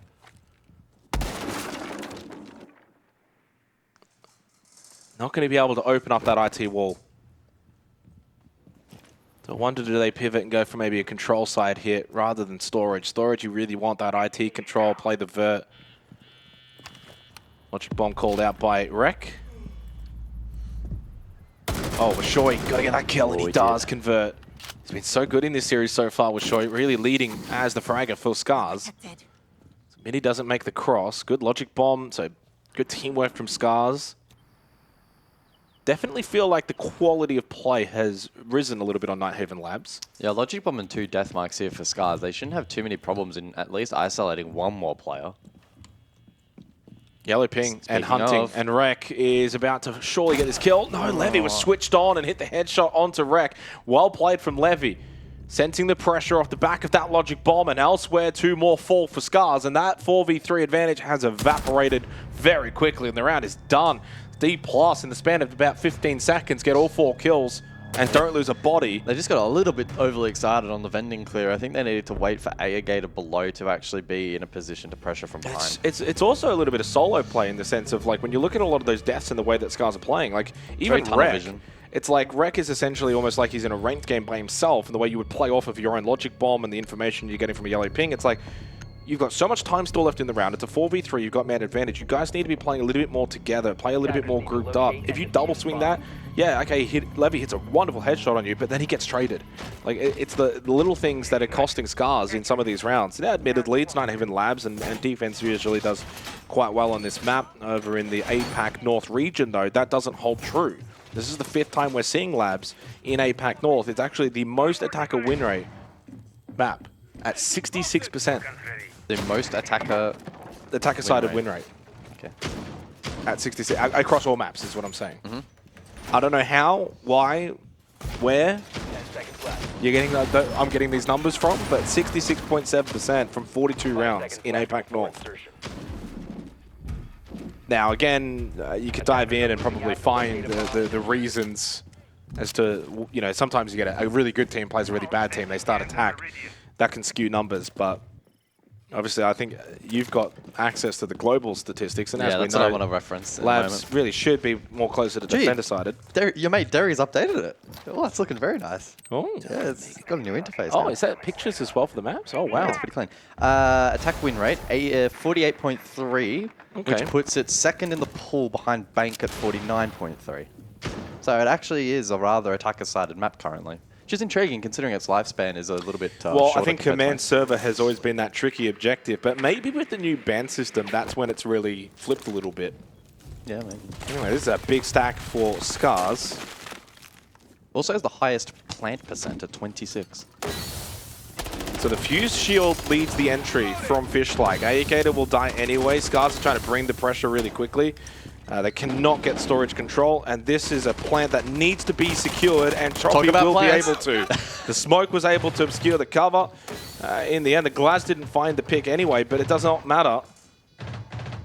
So 3v4, Midi with a big kill on to Fishlike. 30 seconds left in the post plant. No smokes, though, remaining for Rek to really nail home the advantage of the Glaz. You have a drone. Nitro's thrown. Ooh. Misses, but they swing off it. Really well played. Choppy can't get more than just the one. It's a retake that is successful for DPLUS Kia. They will go 4-1 up here on Nighthaven Labs defense, which apparently in this day and age is pretty darn good. Yeah, good successful retake there. I mean, the plant pattern and execute from SCARZ was relatively clean, but in the post like that, with the belt of util still standing and one player pinned in the corner towards breach, it really limits options there for SCARZ and makes it very difficult against the eventual flood, which was well timed by DK. They didn't feed ones. They again played off that utility that was available as well. And so now, as we prepare for the final round of the half, DPLUS, who look far more switched on than Chalet, haven't made near as many, if not any, egregious mistakes so far. I mean, you cast your mind back to the first half of Chalet. There were almost countless mistakes made by them. This time, they look really switched on, which is funny considering it's not their map pick. It is quite comical, Michael. Very, very comical. Yeah, no, look, they've been really switched on. And I think that was the talking point from us back on Chalet was that you kind of look at the example from last night where a team like Weibo even looked a little bit shaky in that lower bracket final, and then as the night progressed and as they were playing more games, and even said by Reeps himself, this is just a warm-up, and it was, and they got warmed up, and eventually they would bring their best form. And I think for DPLUS Kia and SCARZ to a degree, because even SCARZ themselves have probably been less error prone, they're just kind of getting beaten. Definitely both teams look more switched on here on Nighthaven Labs compared to Chalet. And the caveat as well of the discussion I brought up earlier in regards to the bans of, you know, do you ban out the Clash, do you ban out the Mirror? Well, that Mirror has been played every single round so far. All 6 rounds, the Mirror has been involved. Of course, the Clash was played twice before the ban. And that's how you open up IT with the Hibana trick from Choppy.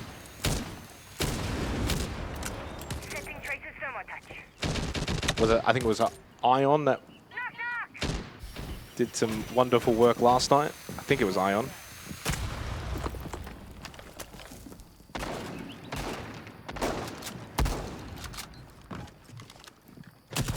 Angle found from Wreck outside of Con. Swapping mags. Grenade out. Midi down, but brought back up. Helping hand from Bullet. One and only Nitrous Alpha DPLUS Kiop. SCARZ really need this second round if Nighthaven Labs is to remain competitive going into the second half. The concern is then if DPLUS run away with this map, they will be in form going into Clubhouse.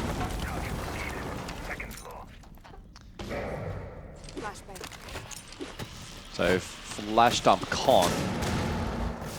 It's Falls again contesting this position, and whilst he was flashed out, a relatively comfortable reposition for him. Also has Midi down the line at this pillar position behind him. Mirror window has been smashed though, and does just compromise his position a little bit, but Falls happy to tuck, and again we saw that last time from him. Again, gives an absolute freebie.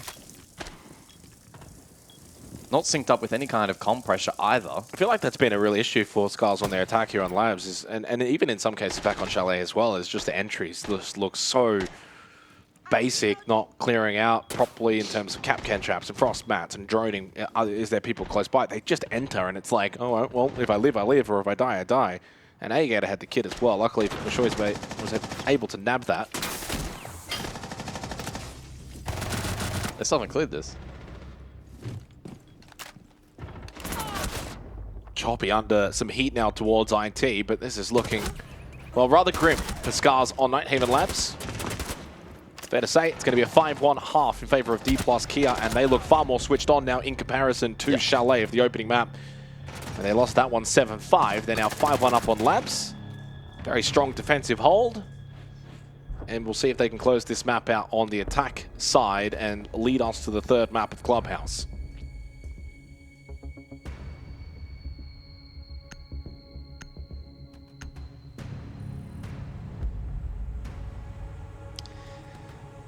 Yeah, SCARZ have unfortunately switched off a little bit here, map 2.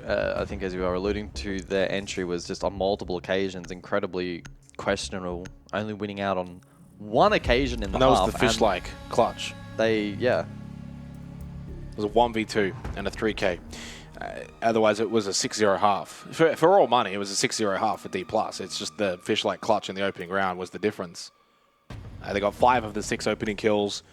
Midi with 2 3Ks, Levy with a 3K. And you look at plays alive, 4-3, 3-2-4 in the 5 rounds that they won. Very lopsided. Very dominant half from DPLUS Kia. Never really under a lot of threat, never really looked like losing rounds, outside of maybe round 5 for Basement when the plant got put down at just under 2 minutes.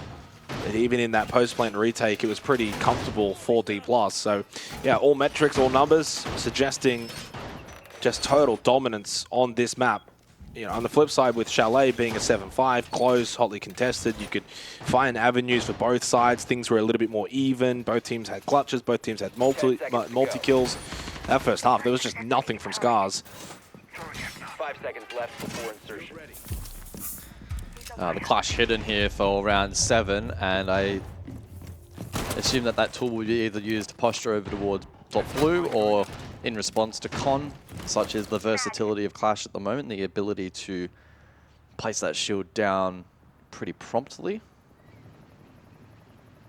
DK bringing the Maverick on this occasion. Reloading. No hard breach banned out, but they opt to go for that tool, interestingly enough. Just the singular primary hard breach. IT's just left soft anyway. Yeah, okay.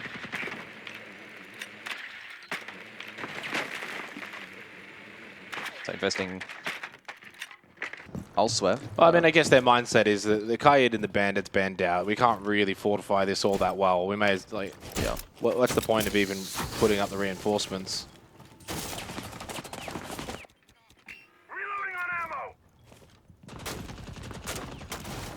Because if you reinforce it and they bring a Maverick, you can kind of open up a couple of holes and then someone plays in and tries to get a pick. True. So you just leave it soft. Means the Maverick can't get up close. All of those kind of things. Hot breaching. So a small little rotate over towards the con side from DPLUS Kia. And also a straight walk in IT. Falls just walked straight in. And he has the kit as well. Went really deep, swung the doorway, finds the pick onto Rek. Falls is probably wondering, how am I even allowed to do that? And Rek's wondering, how am I getting shot in the back? DK can now press the reset button. He's still in there. They've got two players in IT. Now one over towards Rafters as well. There's a big stack on this side. Wishoy does help out. Got the kill onto Falls. Bullet will fall. Now, Alligator Fish like Wishoy are all very low on health here. Is this still winnable for both teams? Oh, Midi, that was awkward. though now after losing Levy, finds himself in the 1v3. Bullet, by the way, is not going to get brought back up. He's in con. Midi's in Rafters, so he's a long way away. Close ankle swing from Alligator. I couldn't tell you how SCARZ got away with that round. Losing the opening pick the way they did, and then there was a really elongated, awkward battle over towards Con for that retake control, and Fish like almost messed up the timing by going too soon on the clash. They eventually made that pinch work, and ultimately it dismantled the attack, but yeah, they certainly got away with one there. They had a big hole in that defense. I mean, they very much made that conscious effort. Let's keep IT open to counter the Mav. Well, you've got to be conscious of the perceived work that can happen after that and the pressure. And by the way, there was another round in which DPLUS, because he got the opening kill, falls through IT. That puts them from 6 to 7 rounds. 6 out of 7 rounds, I should say. But they do lose that one.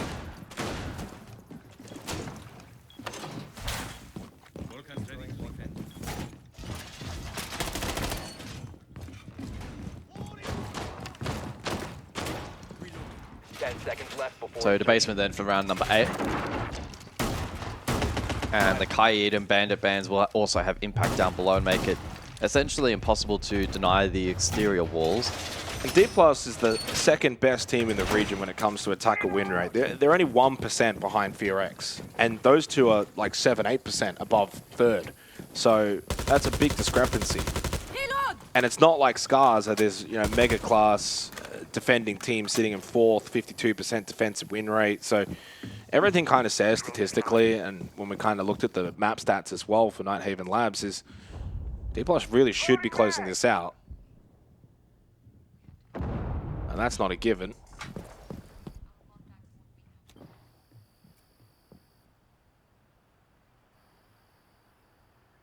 Bring the Blitz this round, which is going to be the first time we get to see Blitz here on Nighthaven Labs. It was not played at all by SCARZ as it was banned out.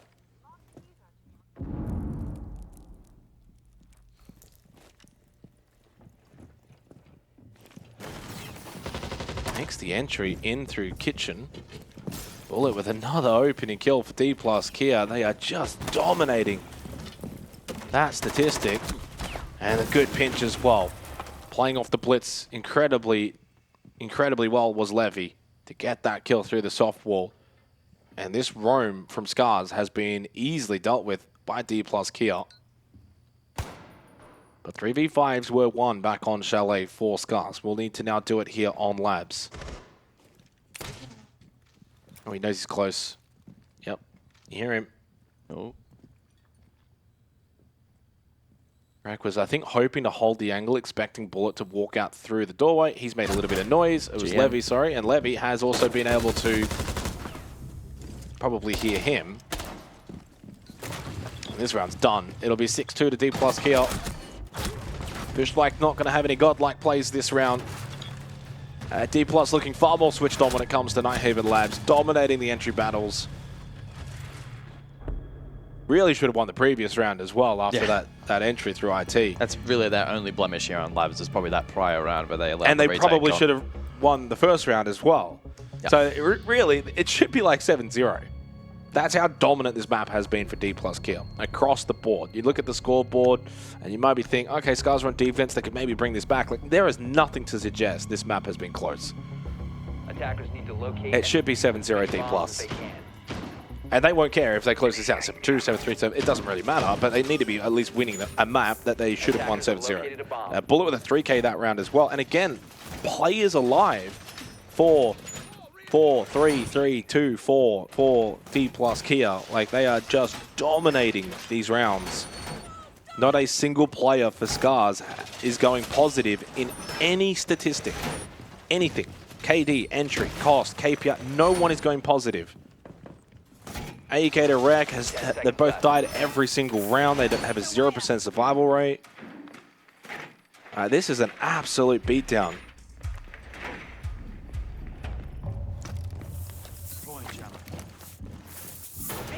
And on the flip side for DPLUS, every single player is going positive. Yeah, Levy's done really well, especially more in that supportive role. Played the majority of the first half on the smoke, 88% cost.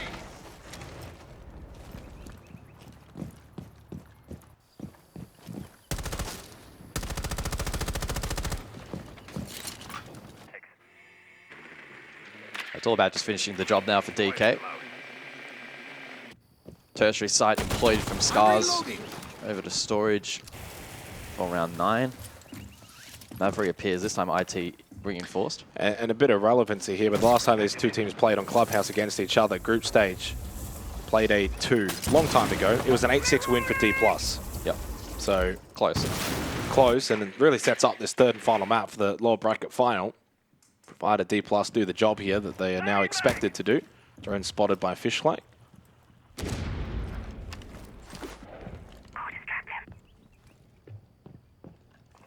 On hit across here from DK. They don't have dedicated verticals, but still wanting this map control. Fishlake with the opening pick on to Nears. Finally they get an opener. Yeah, finally indeed. Last time they got an opening pick was back in round 4. That was the only other one they got. That was Ayagator, and they didn't even convert the round. And they do so here. Nitro thrown out by Ayagator. Rek will sit the clash shield down in IT. Ayagator contesting electrical, but he's feeling a bit of pressure. Washoy taking very low on Lounge as well on the first floor. Ayagator found his kill, so did Choppy. And it seems like we will extend things a little longer on Night Haven Lab. Certainly better from SCARZ. But it also feels like DPLUS kind of just walked into the front line and just lost some battles. And round not done just yet. I'm sure he's very low. But needed to do way too much there in a 1v3. So we go 6-3 on the scoreboard.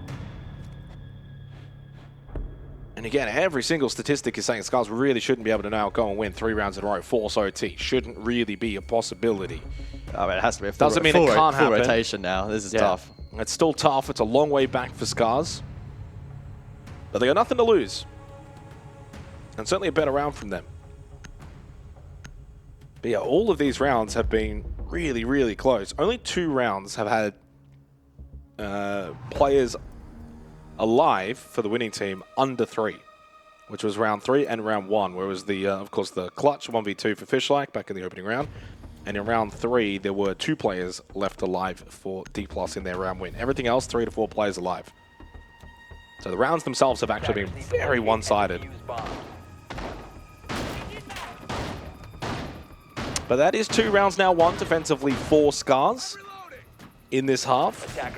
Can't forget they were 5-1 down after the first half. It was very defender-sided for DPLUS Kia. Still every will in which SCARZ could replicate that, not an impossibility.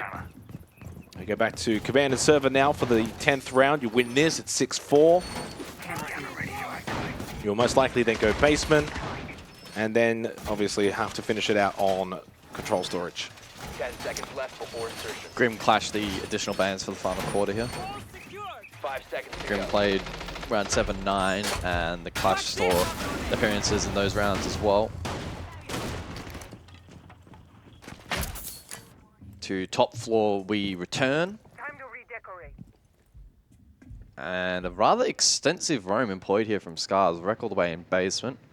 There were initially a couple players first floor, maybe lurking for drone info, but they return to site. SCARZ bring the mirror now, though, in place of the Clash. They didn't play it in the opening 3 rounds. As I said before, DPLUS Kia played the mirror in every single round in the first half. So I guess now they'll kind of just switch over to the mirror themselves. They've also elected to reinforce this IT wall for this particular reattempt. Last time out, they left it open to counter the power of the MAV, but then failed in preventing the lurk through. Ultimately went on to still win the round, but probably shouldn't have. This time you can see the power of the MAV in opening up these lines of sight and making it difficult for the defense to contest. Makes the wall soft. Some really good work from Falls.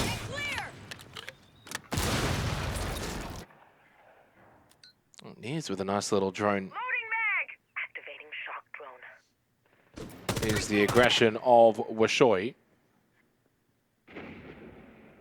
Not so much aggression, but just on this Rafters position, he's holding it out rather than in. They've allowed the lurk again. Oh, but Fishlike's ready for midi. Really clean headshot. Yeah, Washoy's just kind of continuing to slip in between Command and Rafters. Now he's back in towards Command, so now he's more so in rather than out. Conside hit now as well for DPLUS Kia, so they've got pressure on both sides. 2 over towards the IT side, 2 over towards the con side. That's going to be the pinch that SCARZ need to deal with. Big kill again from Fishlike, and it seems like that mirror switch up has been successful for them. Flash thrown in to clear out electrical, but the Nitrocell from AEgator will hit successfully, and SCARZ are making a good stand now on Nighthaven Labs, and suddenly this lower bracket final goes from comical to quite serious.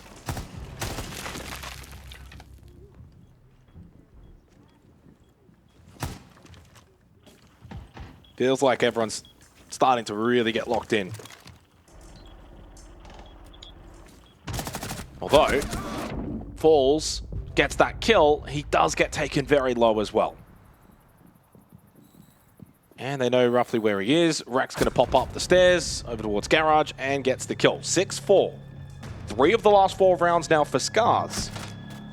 So despite so much dominance from DPLUS Kia, it's unraveling a little bit. SCARZ are bringing it back. Yeah, it could be all for naught if they are able to push OT here. Still requires a full rotation. Oh, there's no way we go kitchen. Wow. You know my thoughts on this side. Well, this is the dilemma. This is the dilemma. They lost basement. They lost it quite convincingly in that 8th round. You can't go control storage, and obviously you can't go command server. So the question is, do you go kitchen, or do you go basement? Which is the site we lost. There it is. They decided to go kitchen. Kitchen Cafe is a site that you do not see that often on Nighthaven Labs. And typically, for sites on maps that you don't see often, when it does get brought out, you think of things like back in the day, Cafe on mining used to really not get seen. These days, it's a bit different. It would usually be brought out by defensive teams because they've got something cooked up.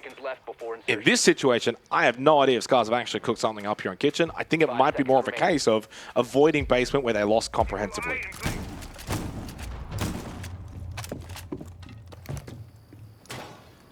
And I know that you're going to go and check the stats to see how often we see this particular site. Yeah, it's a regular, which skews the numbers. Well, we know it's a regular. I think it actually is skewing more towards defense. In fact, I'm pretty sure it's almost defender-sided site. 56.3 equal with storage. Again, it's like 16 plays. But it comes back to the nature of if you don't see it often, you don't play it often, the team that then picks it, obviously being on defense, is going to be more prepared for this. There's just so many pitfalls on this objective. It's very difficult to hold control above, and that vert is able to pressure a lot of the objective. That's why DK bring the ram. Pretty easy in obtaining that vert. I don't mind the execute counter util here from defense to probably negate that. They have both the Warden and the Maestro in play. His army as well may make a couple more positions in towards the side a little bit more defensible as well. This is going to be quite the intriguing round. Top 4 control essentially has been forfeited, as expected. Logic Bomb goes out from Nears. Changing mags. So fully on the first floor now for SCARZ.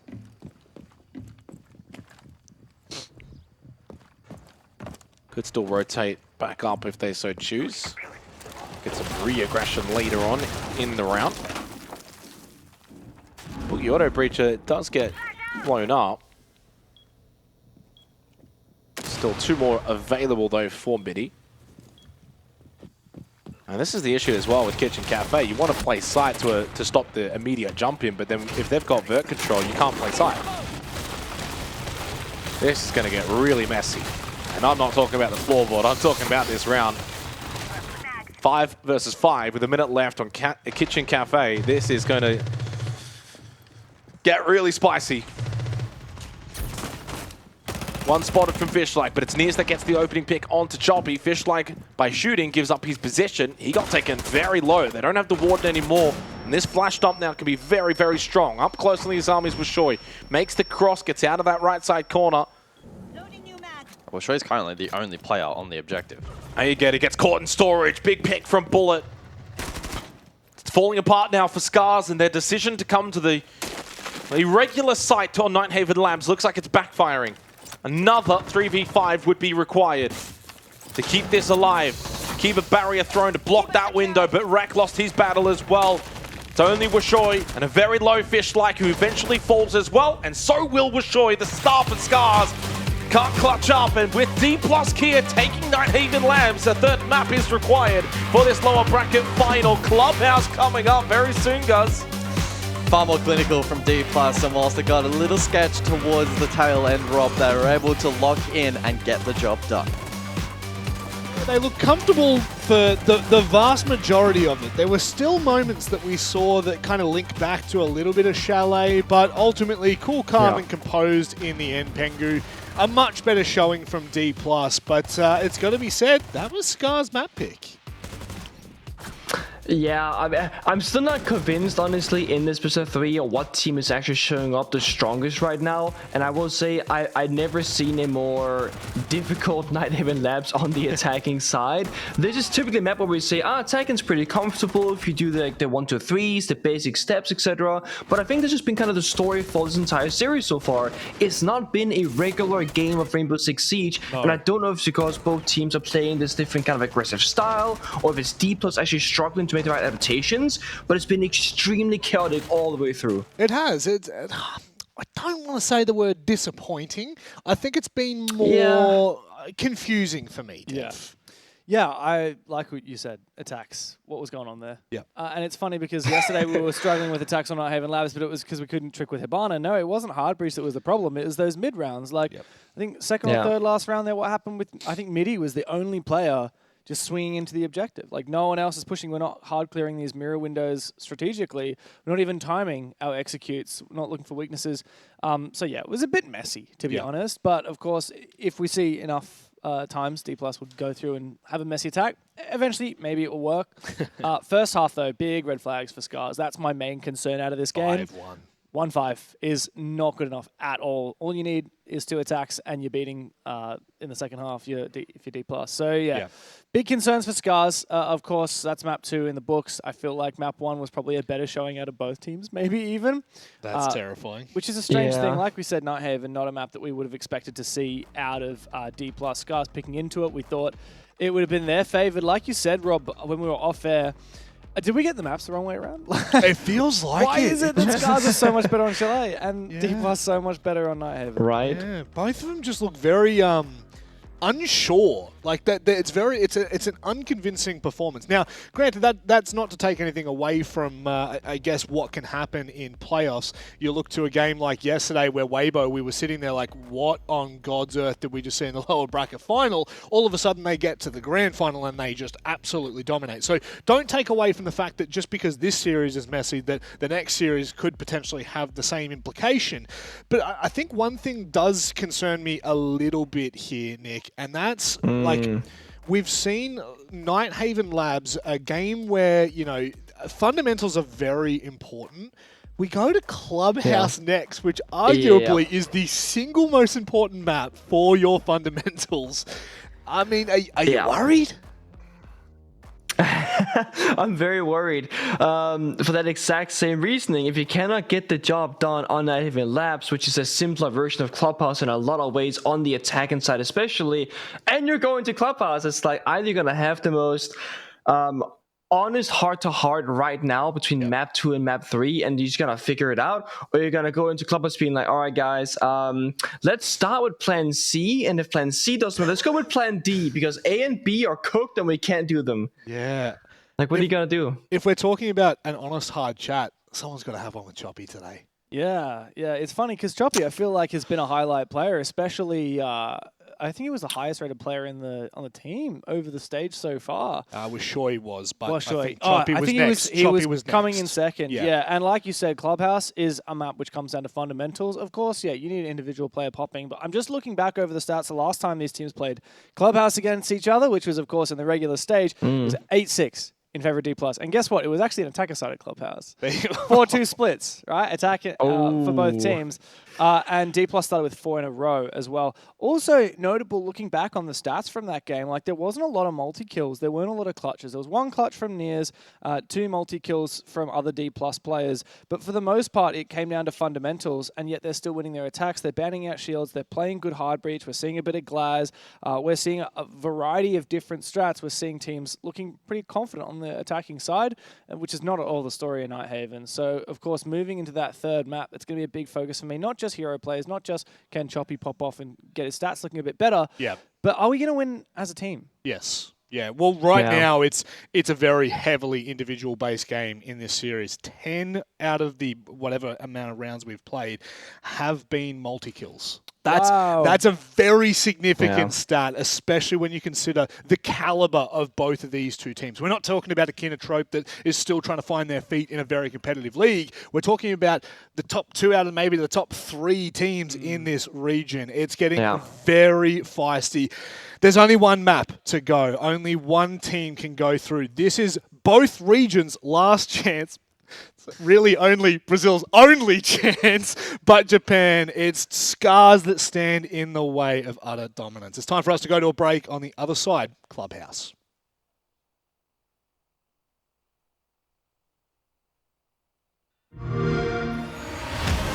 You know how they say, it's not the destination, it's the journey?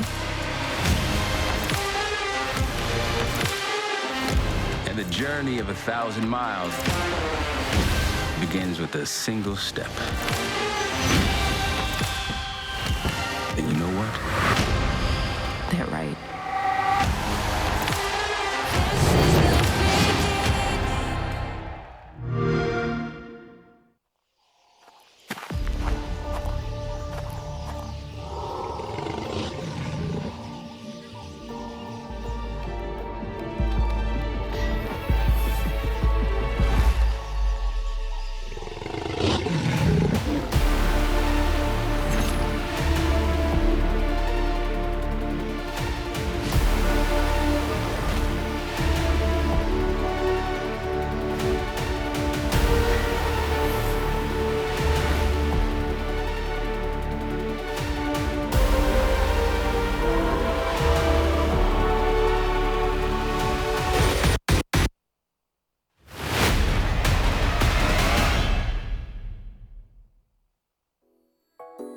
처음 본 순간부터 눈을 뗄 수가 없었어. 이 세상 하나뿐인 너 처음 봤으니까 빠졌으니까 Then you got me sinking low. 사랑이란 단어로 썸도 아닌 썸을 타며 행복한 줄로 친구들이 다들 바보래. 사랑 표현 못한 벙어리 한 번도 안 해봐서 어떡해 honestly. Cause 1, 2, 3 중요한 건 you and me. 내 곁에만 있다면 Baby can't you see. 자꾸 쳐다보면 boy 말이라도 걸어봐. 속마음을 표현해. I know it's gonna be alright. 손이라도 잡을까 몸에 안겨볼까. Whatever your love language I know it's gonna be alright.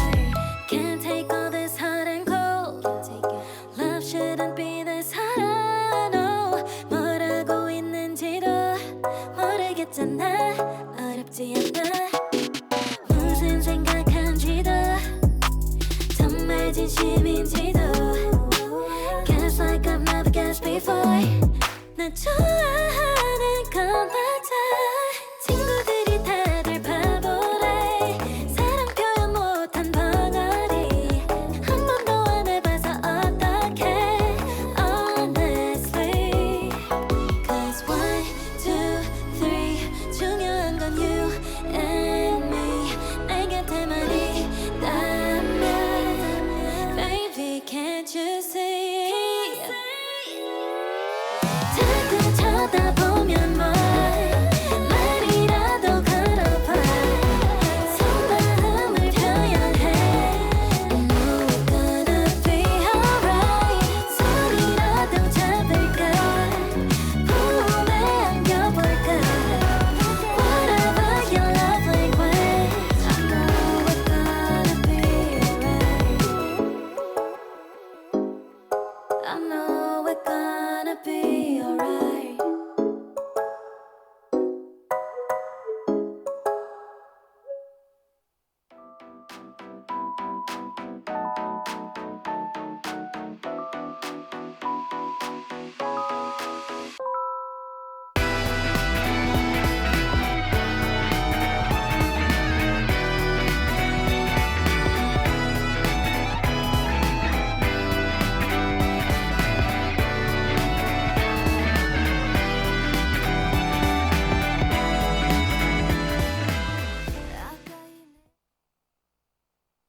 まあ世界経験したのもありますし、やっぱりいろんなメタが変わったりしていく中で、自分たちがやっぱ新しくメタを築いていったりみたいなのもあるんで、進化っていうと難しいんですけど、やっぱ海外に行ってみて思うのが、やっぱ本当コミュニケーションの部分さえ練習すればみたいな感じではあったんで、多分ゼプトからスカーズに変わったのは本当コミュニケーションのミスがないと、あと本当些細なミスですね、なくしていったのは。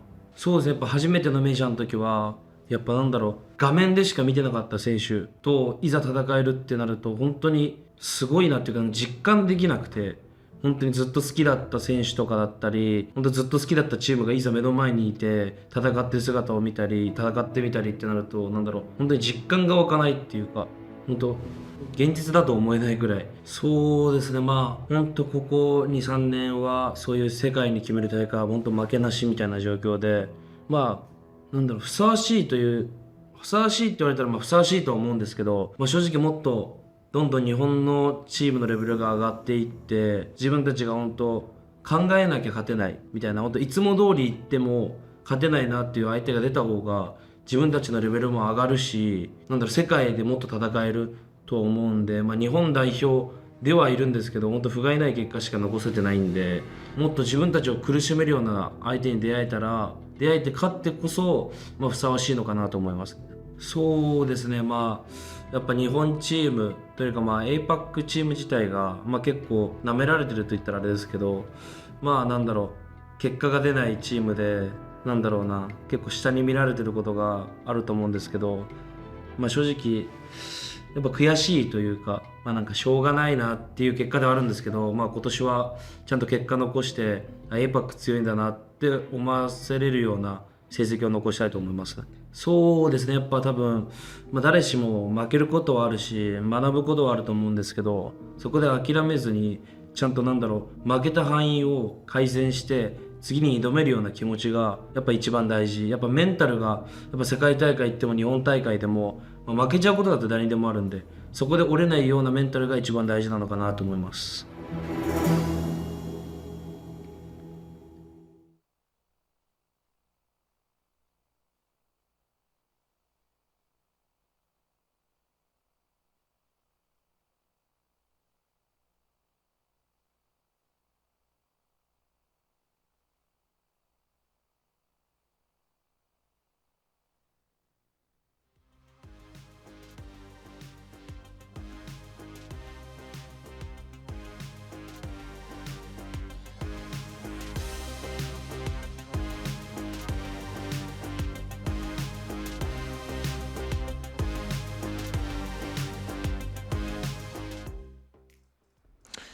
Well, as we just heard from Rek, they want to prove that APAC is strong this year. No better opportunity than right here, right now. Lower bracket final, map 3. Win, you're into the grand final against Fear X. Lose, and it means that Brazilian imports will take down the best Japanese team at the minute, and only 50 SI points. A lot on the line when it comes to this clubhouse.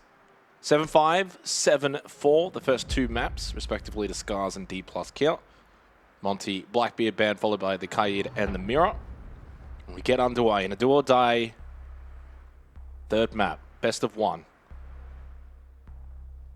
Monty, BB, Kaid, Mirror. Just said it. Unless you wanted to add extra.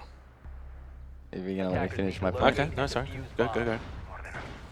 Pick's not standing out as being particularly unusual here on Club. Did you say that too? Okay. No. Perhaps some people miss the start, you know? They'd only just alt-tab back in. Who's your pick? Who have you got? I think you picked DPLUS before, right? We all did except Rob. Okay. No, today I went with DPLUS in this and Fear X in the grand final, which I think was probably going to be a common selection. 5 seconds to go. In terms of now that we've kind of played through the first 2 maps and we're headed to Clubhouse where I sit, it's really difficult to get a grasp because Chalet was just so chaotic. Nighthaven Labs was far more clinical from DPLUS, but even towards the end, SCARZ started to get going a little bit, but just left themselves no real room for error. Well, the big thing for me is definitely going to be this entry statistic, which over the course of the first 2 maps now is heavily in favor of DPLUS. And don't forget, SCARZ statistically coming into today the best entry team in the region for APAC North. Well, there's a pick right there available, and Levy will get the kill onto Rek. Well, I mentioned it. It follows through. DPLUS start off Clubhouse in the similar fashion where they keep finding these entry engagements constantly in a 5v4. That adds up over the course of a best-of-3 series. And weakens this defensive hold now for SCARZ. And Washoy taken very low towards main. Ooh, this is quite the peak. Nice. Oh, one tap with the SMG-11 from Fishlike.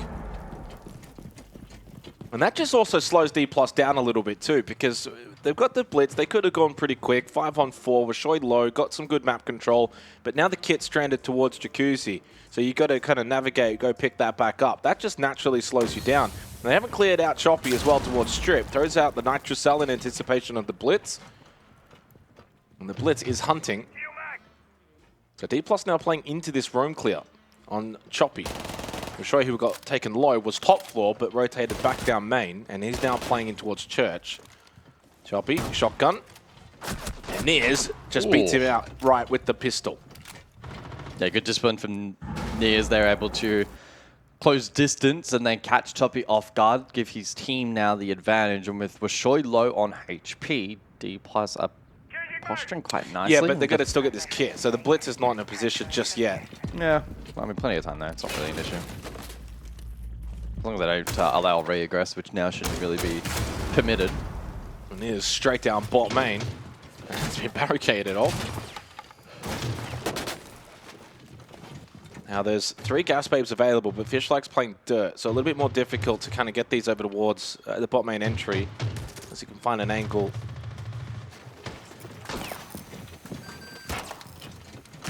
And remember as well, Washoy very low, big pick from Gator. They needed that gas babe thrown for the drop. Still got 2. And no pressure coming from Dirt either, so he's in a really good spot to be able to defend this drop. Maybe gets the kill onto Gator, not what SCARZ needed. And now for the plant, Near's tucked in.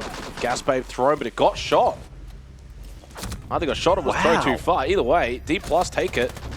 Good attacking round to open up the 3rd and final map of this series.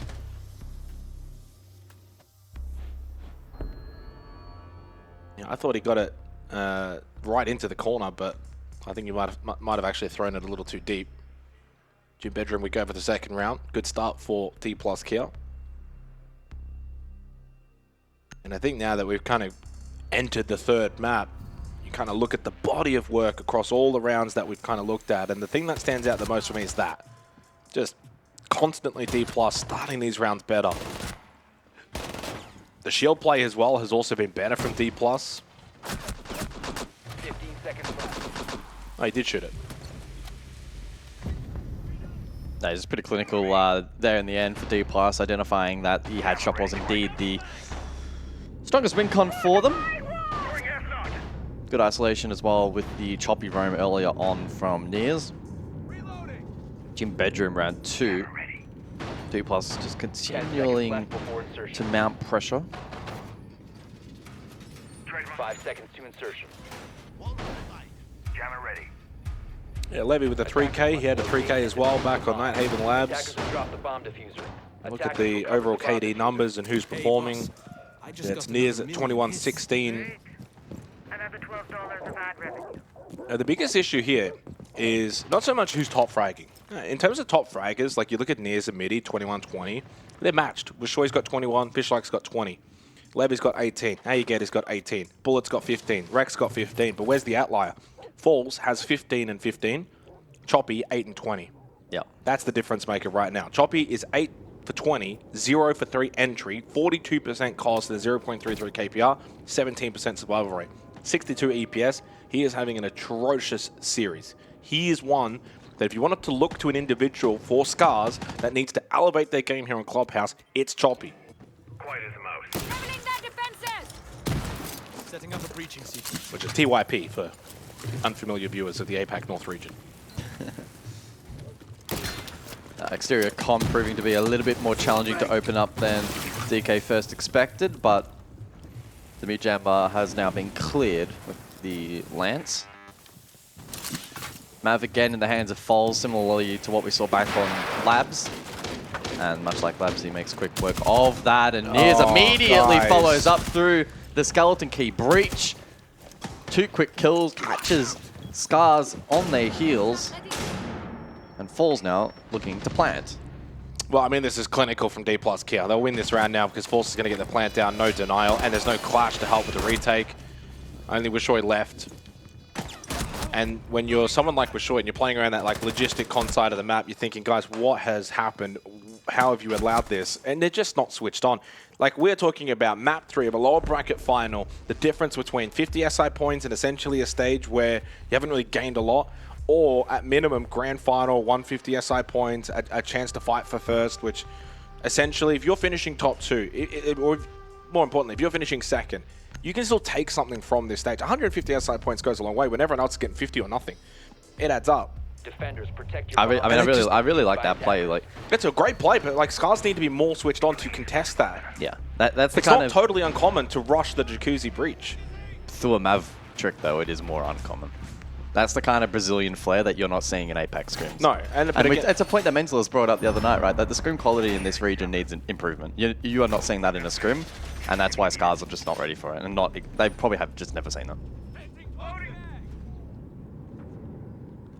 So full credit to the attack. 10 seconds left. Giving up 2 attacking rounds on Clubhouse is really not what you want to be doing 5 seconds to go. to kickstart the final map. Again, opening kills both the way of DPLUS in the opening 2 rounds. Clubhouse heavily defender-sided as well in the APAC North region, closing in on nearly 60% defensive win rate. They're abusing this blitz while they still can. But Fish, like, that's a huge pick onto Levy. So no hard breach except for the 2 tin cans of Falls on the Grim. Already towards top, and guess what? Spotted as well. And Nears just walks through the flames to hunt down his target. Nitro thrown in desperation from Choppy, maybe to at least just open up the hatch and make the drop, but he cannot escape Nears. He's 5-1 and abusing this blitz perfectly. 3 versus 3 with over well and truly 2.5 minutes in this round. DPLUS are bringing pace and aggression here on Clubhouse, and SCARZ just cannot handle it.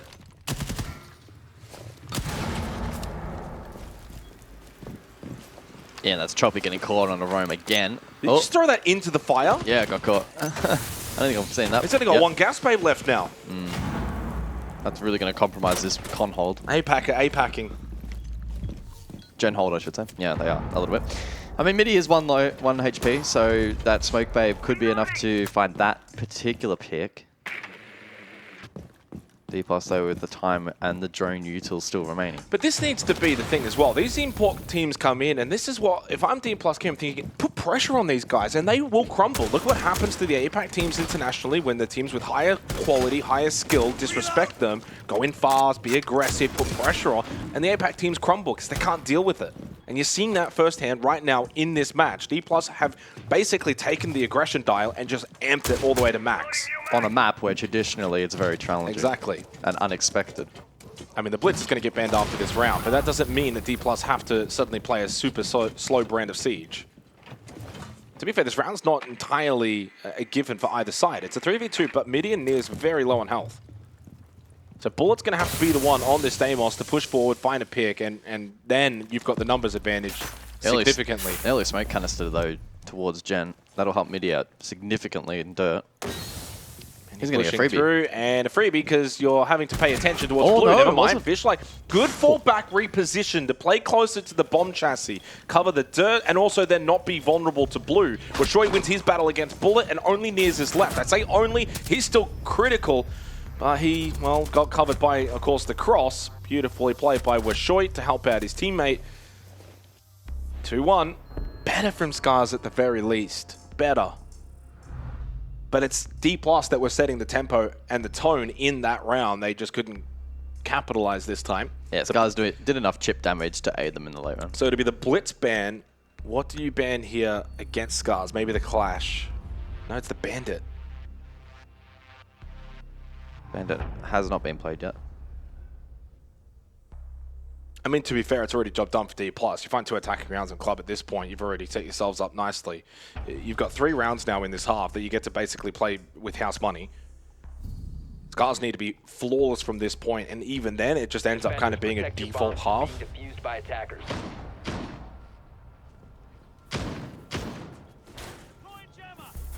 It does leave the Clash available. Not chosen this round for SCARZ.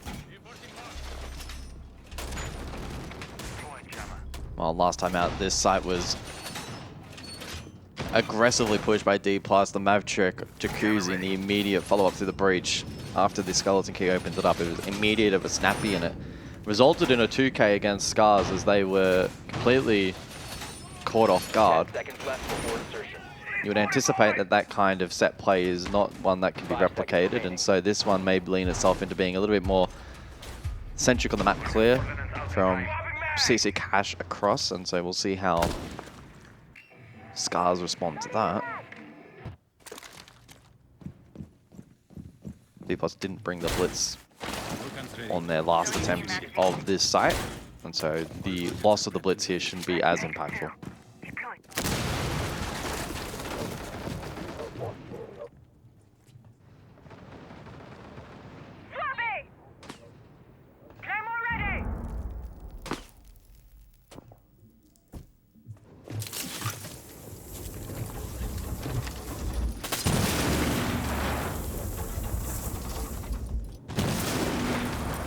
So we go default really for Gym Bedroom, standard horizontal pressure, Rack towards Cash, Choppy, top red.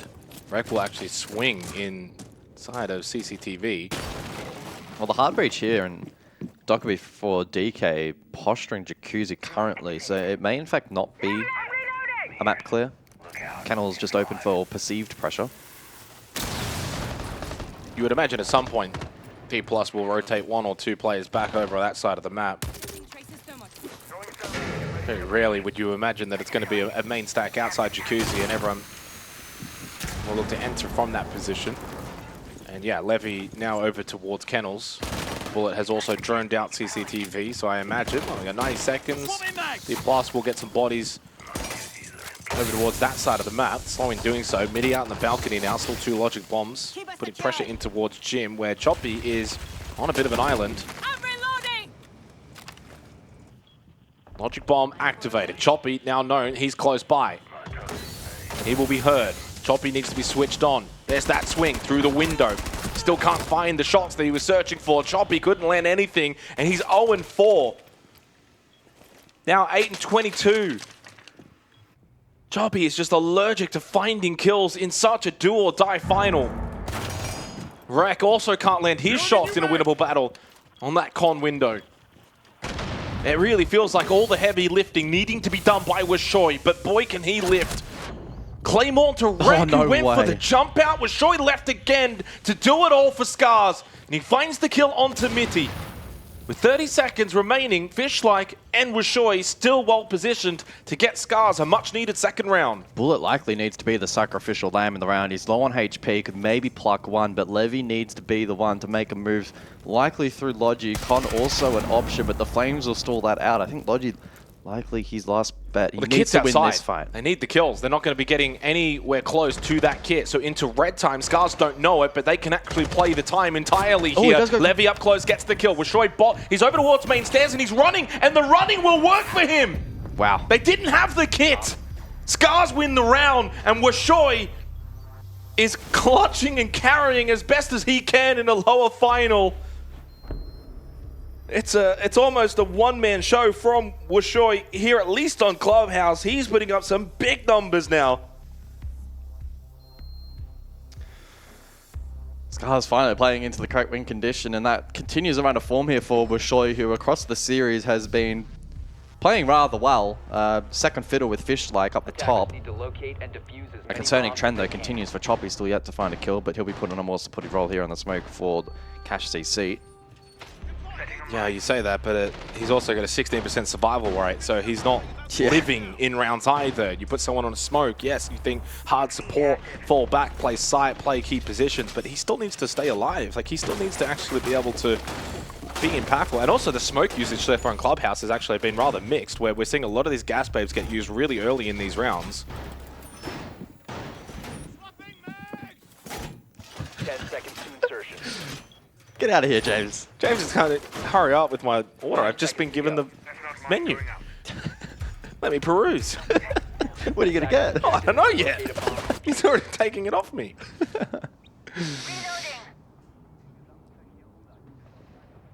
So DPLUS, at least statistically, is somewhat playing here on house money, but an additional round, preferably two, would set themselves up very, very nicely to book a date in that grand final with FearX. And perhaps this warm-up will be, we'll see them well served.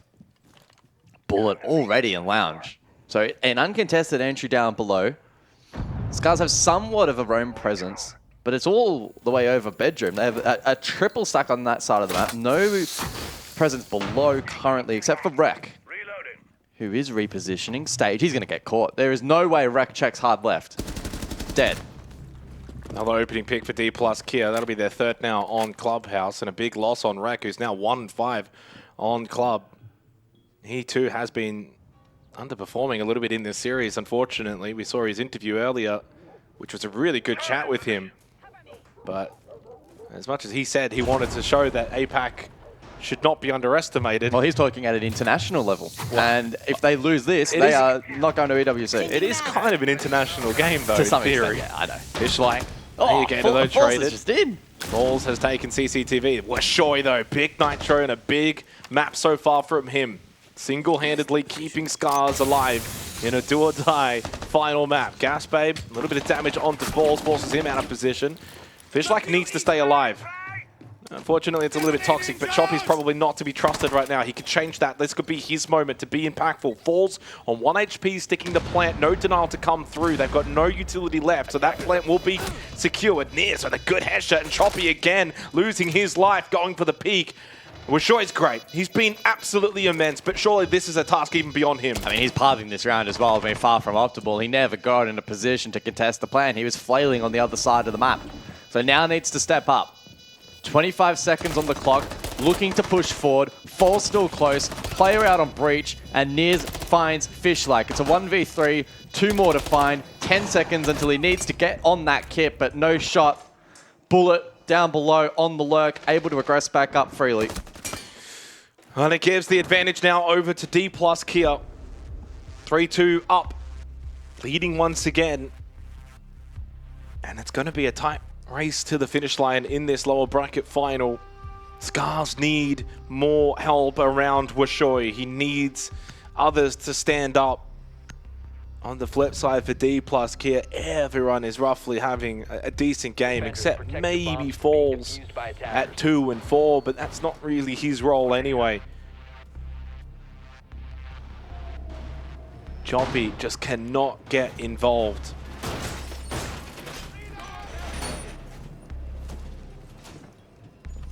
He has a 0% cost through 5 rounds. It's one thing if you're 0-5, although to be fair, he does have 3 assists. Does cost not take into account assists? 10 seconds to insertion. I guess not. I love the fact that you just shrug your shoulders and you just offer nothing. I'm looking at other numbers here, mate. Okay. Well, there are a lot of numbers that are looking good for SCARZ. You got, by the way, 5 rounds. It is cost. It's not cast. That's true. It's objective, not assist. Yeah, I know. I just feel like it's a decent little. He also has what 0? He'd have to have a 0% survival rate. He does. Yeah. He's not the only one. Aegator and Reg have also got a 0% survival rate. You've got 3 players on a team 5 rounds in that have not been able to survive any round. Kill objective survival trait, by the way. I'm aware of what cost is, but I'm just yeah. Swapping mag. Well, I just figured maybe we should have the assist in there. Maybe it could be Costa. Costa.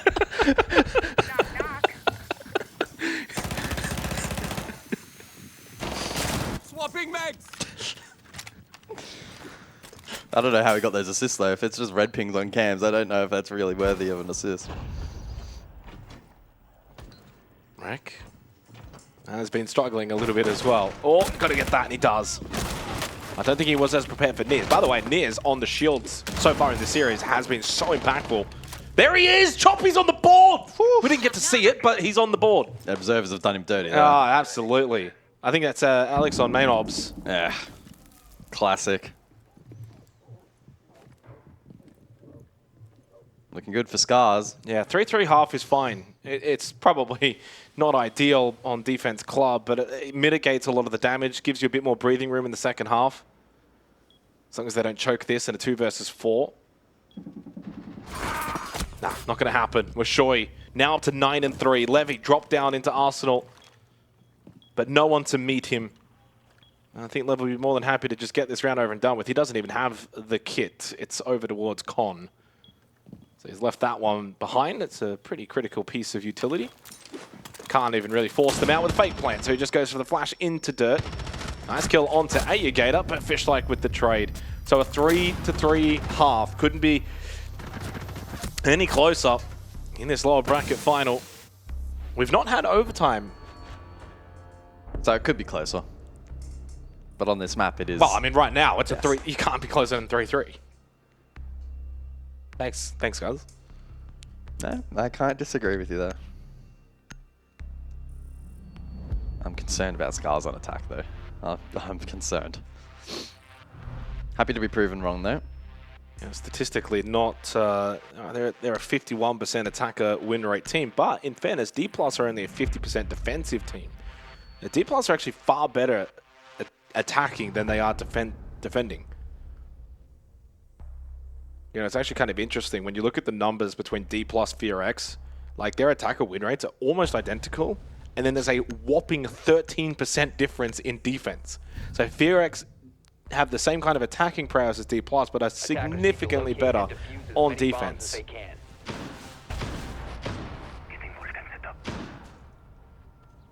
SCARZ are actually just very much the same on both sides. They don't really excel in one area more than the other. Attackers have located a bomb.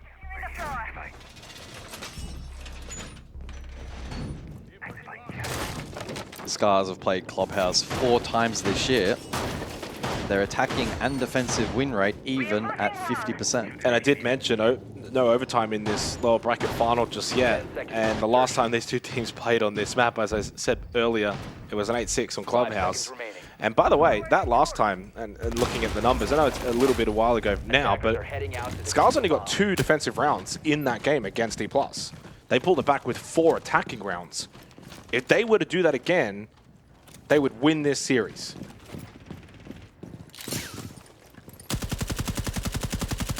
So a little bit of context. Oh my god. Another opening kill for DPLUS Kia. It's remarkable how one of SCAR's biggest strengths and what's arguably pulled them into this position in the first place has just not been really a factor at all in this match. Despite that, they remain competitive. Got to get this kill. Freebie. Yellow ping intel. Midi wasn't ready for Fishlight to be so close. They do get the trade. By the way, 6 rounds played, of course, coming into this 7th. 100% conversion on the opening kill. Yep. I think, though, that in this round, though, trading out the souls as quickly as they did will essentially make it an even trade. That being said, like-for-like strength, Blackbeard very, very powerful at the moment, and that will be a significant loss. Oh, this is a good angle. Just needs him to come back a little bit more to the left.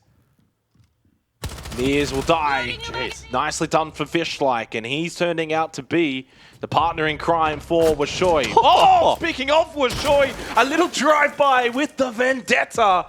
Takes out Levy, and SCARZ will kickstart the 7th round with an attacking round win to give them a 4-3 lead. Bit of a statement piece then here from... It's game on. The attack. DPLUS elected to go for an aggressive, I would honestly label it as a bit of a disrespectful roam. Some of the setups they went for were rather extraordinary. Was it not too similar, though, to maybe SCARZ in the opening round, where they went for that aggressive roam and DPLUS just obliterated them on the attack? There's a striking similarity.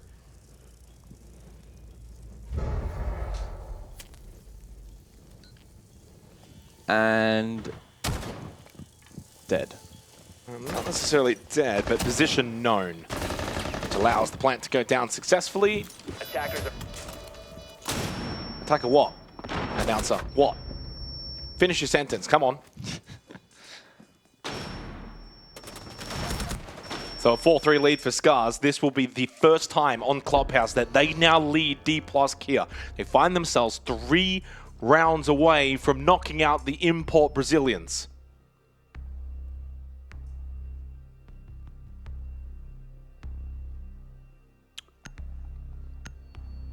Still don't know who to call from here. It's way too difficult. Who do you think wins between Elevate and DPLUS?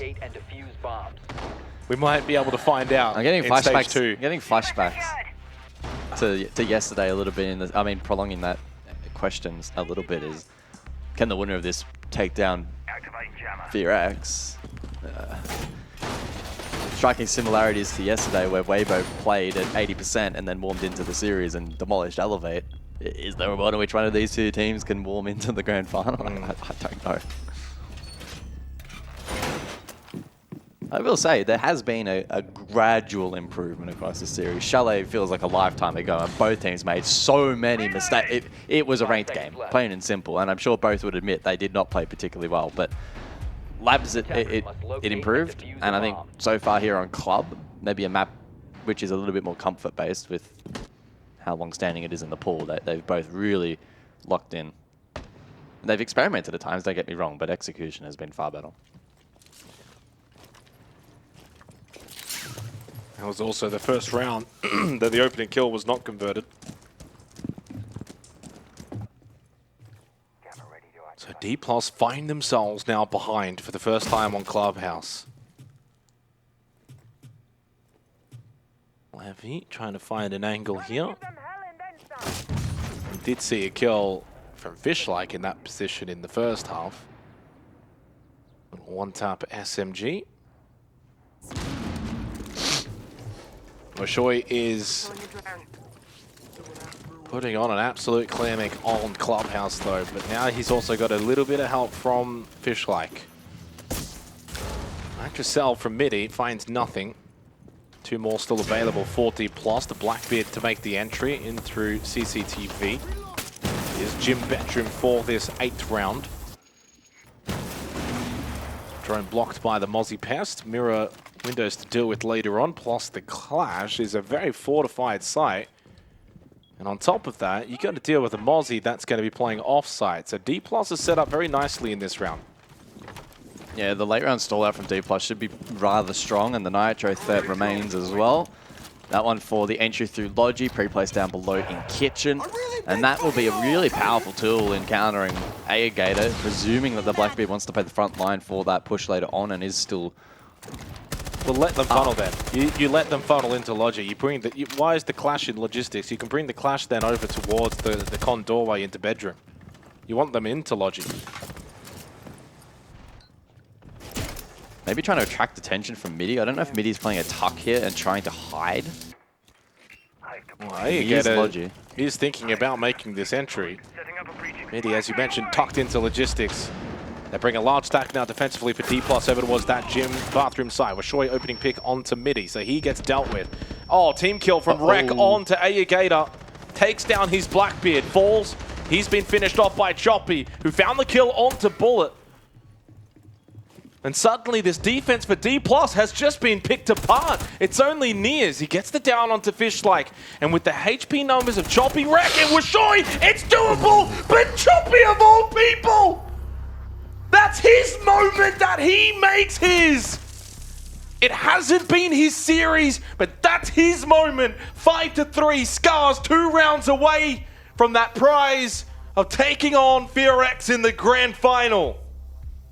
Yeah, that's a really sharp shot as well. SCARZ elected to go for the flood there, going for the kill as the correct win con. They just had to be able to keep up with the trades and find the pick back, which they ultimately did. Defenders, protect your bombs. And that was despite an earlier TK onto the Blackbeard of all players. The clear Logi though prior to that was really nice. Right here, good shot. Time started to dwindle a little bit. Foles played a very awkward position, and then that compromised Bullet as well. He's almost with an opportunity to clutch, but Choppy with a sharp trade. SCARZ with a 2-round lead. So far, DPLUS have not been able to find a defensive round on Clubhouse. I'm kind of glad I looked back actually the last time these two teams played on this very map, guys, because of the fact that it did kind of insinuate that SCARZ can attack on this map. And so far, they're doing it here in a match that matters far more than a Playdate 2 group stage match. 5-3 up. The other thing as well is you kind of look at the maps that we played. Like on Chalet, SCARZ got out to a lead, they maintained it, they hold it, they win it. DPLUS get out to a lead, they maintain it, they hold it, they win it. So Clubhouse, SCARZ, you know, can they get out to the lead? Yes. Can they maintain it? We'll see. Yeah, so far so good. They're so close. What can DPLUS Kid now do to get themselves back into this? Because typically in the course of this series, I think a lot of the strength has come when they've gotten aggressive. Yeah, some of their unpredictability and their... I would describe it as controlled aggression as being one of their big strengths, but... been restricted a little bit here quite nicely by SCARZ, and they're finding these playmaking opportunities in far more narrow windows. SCARZ posturing bedroom side currently. Kennel's open prior, so there is perceived pressure for each. I like this angle for Washoy. Bullet went investigating there from rafters, but will taper back after the Kali shot rains out. Yeah, I think Bullet is probably thinking this is not going to be a garage. What a peek from Nears. SCARZ, can they follow up here? No one below. So unfortunate. Nears is low, but they get the opening pick onto Rek. The question will be how impactful the Kali can be later in the round. How is SCARZ going to deal with the clash shield? The explosives are so limited. I think they're cooked in this round. Yeah, they're done. Never done with Washoy, the server, even in a 1v5, but he's playing Kali outside towards the Kennel side of the map. At this point, you could take an impromptu timeout. You've got a whole minute here. You're not winning the 1v5. So that's going to be 5-4. It's a very good round for DPLUS Kid to win this so convincingly. Throws the smoke, gets aggressive, and falls will confirm the flawless round for DPLUS Kia. And I get to bring out the Xenox fun fact of the day, guys. That is our first flawless round of the entire lower bracket final. Yeah. Surprising considering a large majority of the rounds have been 3-4 players alive, right? A lot of 4 players alive, a lot of, especially 3. Yeah. Clutch Blackbeard except for Chalet, which from rounds 2 to 5, there was only one player alive in those. That was that chaotic first half. That was just messy, and we don't speak of that. not returning to that. Bands as well, by the way. The Clash, the Blackbeard, both used twice over the last 3 rounds. Both have had impact, both have been prevalent, both no longer available. DPLUS, keep this interesting, keep this tense in this lower bracket final. 5-4 now. It's an OT brewing to close out this map and this series. Reinforcing wall. Activating jammer. Jammer ready to activate. 10 seconds left. Mute Mozzie combo here around 10 plus Castle. So expecting a pretty traditional roam here from DPLUS with the fall off. Attackers' objective is to locate a Likely the end goal back towards objective. Last time we saw DPLUS with a roam, it was very much playing for life and picks. I presume that this time they'll be a little bit more respectful of SCARZ and go for fallback and try to peel towards the objective where they'll find double nitro. SCARZ, I'm sure last time will be eager to clear. They have both the Dokkaebi and the Deimos in support.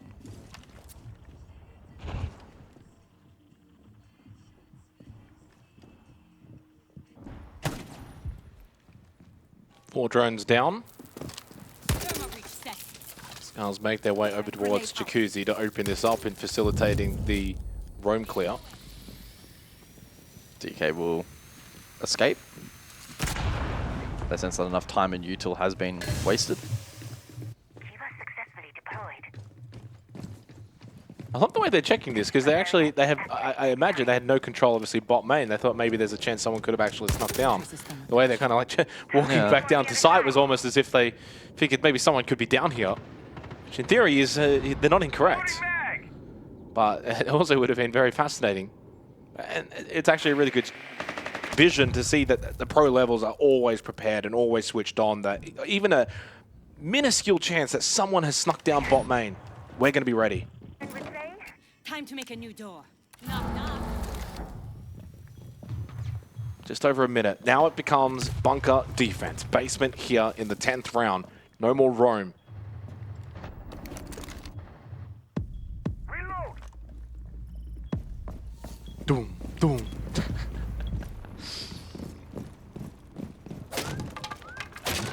Deathmark activated on Levy. Makes sense. The Mozzie's the one who's more likely to be roaming, but he's also now down below in church. 2 nitros available, 2 impacts available, 3 gas babes to keep a barrier. DPLUS are set up nicely. Yeah, SCARZ with limited vert as well. That's allowing the likes of Bullet to play aggressive Arsenal. We're sure you're reverting to frag grenades.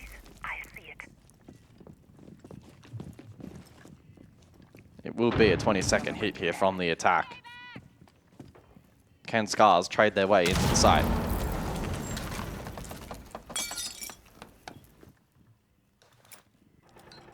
So Logic Bomb and the old 20-second meta.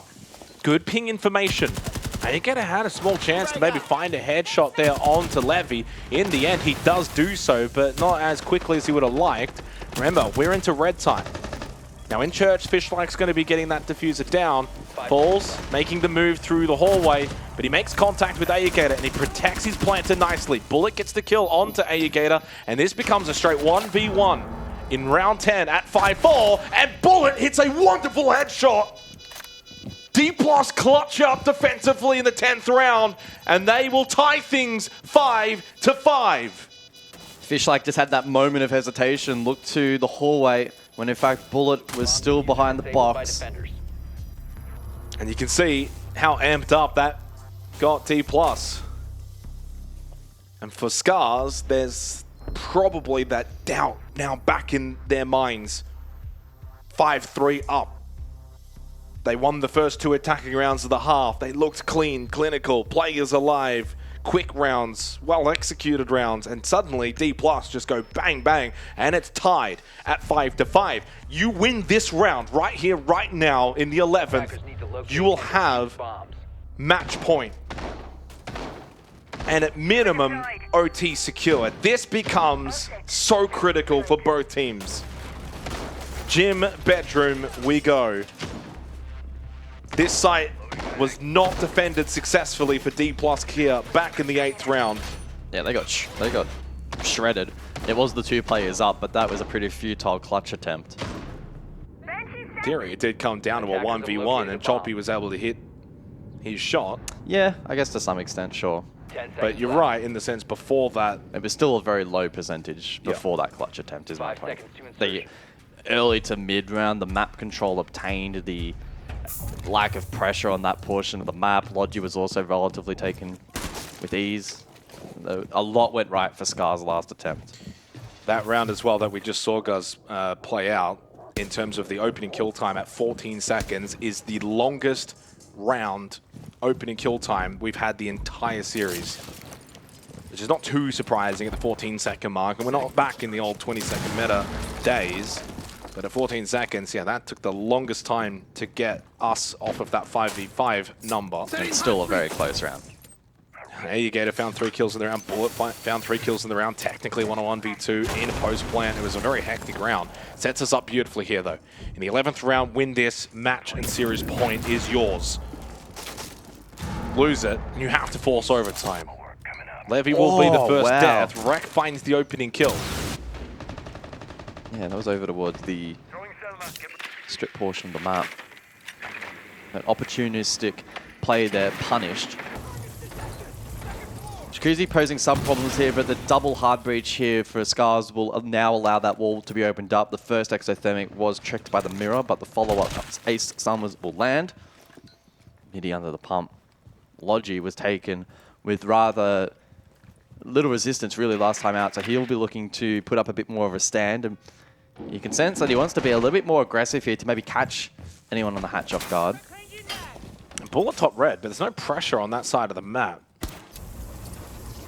Maybe looking for a CCTV window plan to the balcony. No one out there currently, though. But they will be later in the round. When it comes time to execute on the site, you would imagine that should be a populated area. 2 nitros available for DPLUS. SCARZ taking their time. They're getting Washoy down below as well, over towards Bar with the Skeleton Key. Getting pressure from below. Don't forget, they got the sends as well with the ROUs available. And there is one used actually very nicely in a way to maybe kind of mitigate any of that potential play from Bullet in CCTV. There's no one there, though. Bathroom's clear and gym is clear. This execute should come quickly, and Rek's sneaking forward. Fall's taken very low as well. In towards the bathroom they go with Rek on the ace. In hand with the kit is Choppy. In that bedroom hallway, Bullet does find a kill onto Gator over towards Cash. It's a 2v4 though, now in favor for SCARZ. Choppy gets taken down and Rek lit up as well, and suddenly a 2v2. Just like that, DPLUS flick the switch and the headshot lands, and suddenly it's Rek in a 1v1 against Bullet for the 2nd round running. It's a 1 versus 1. These rounds couldn't be closer, but Rek, so low on health and low on time, needs to stick to plan or at least try and bait out Bullet, but the first attempt has been missed. Bullet will not peek, he will not respect, and now into red time, Rek has to make the decision. Full stick or go hunting, and he needs to full stick it now, and Bullet tries to get him off it, but the kit goes down. Rek has a chance, needs to hit the headshot swiftly. It's his only way of winning this, because Bullet lands only 1 bullet, and it's done. Falls back towards main. Rek just needs to not give a sound cue. Bullet forced to swing. Has the chance, can't hit the shots, and indeed that single bullet from Bullet is able to get and secure match and series point now for DPLUS Kia. He goes to 14 kills. And SCARZ need to go to overtime. That would really hurt, losing back-to-back 1v1s. And they postured so well on that attack. They, off the back of the vert pressure below and the drone work that I was watching on the overhead, they had done a great job clearing both gym and bathroom, and they just couldn't quite convert it. Yeah, 3K into a 1v2, 3K into a 1v1. Two huge maker. Rounds from Bullet. He goes 14 and 5, and the difference maker is the best label you could give to a player. It is timeout time. It's our favorite music time, and it's got to be turned up.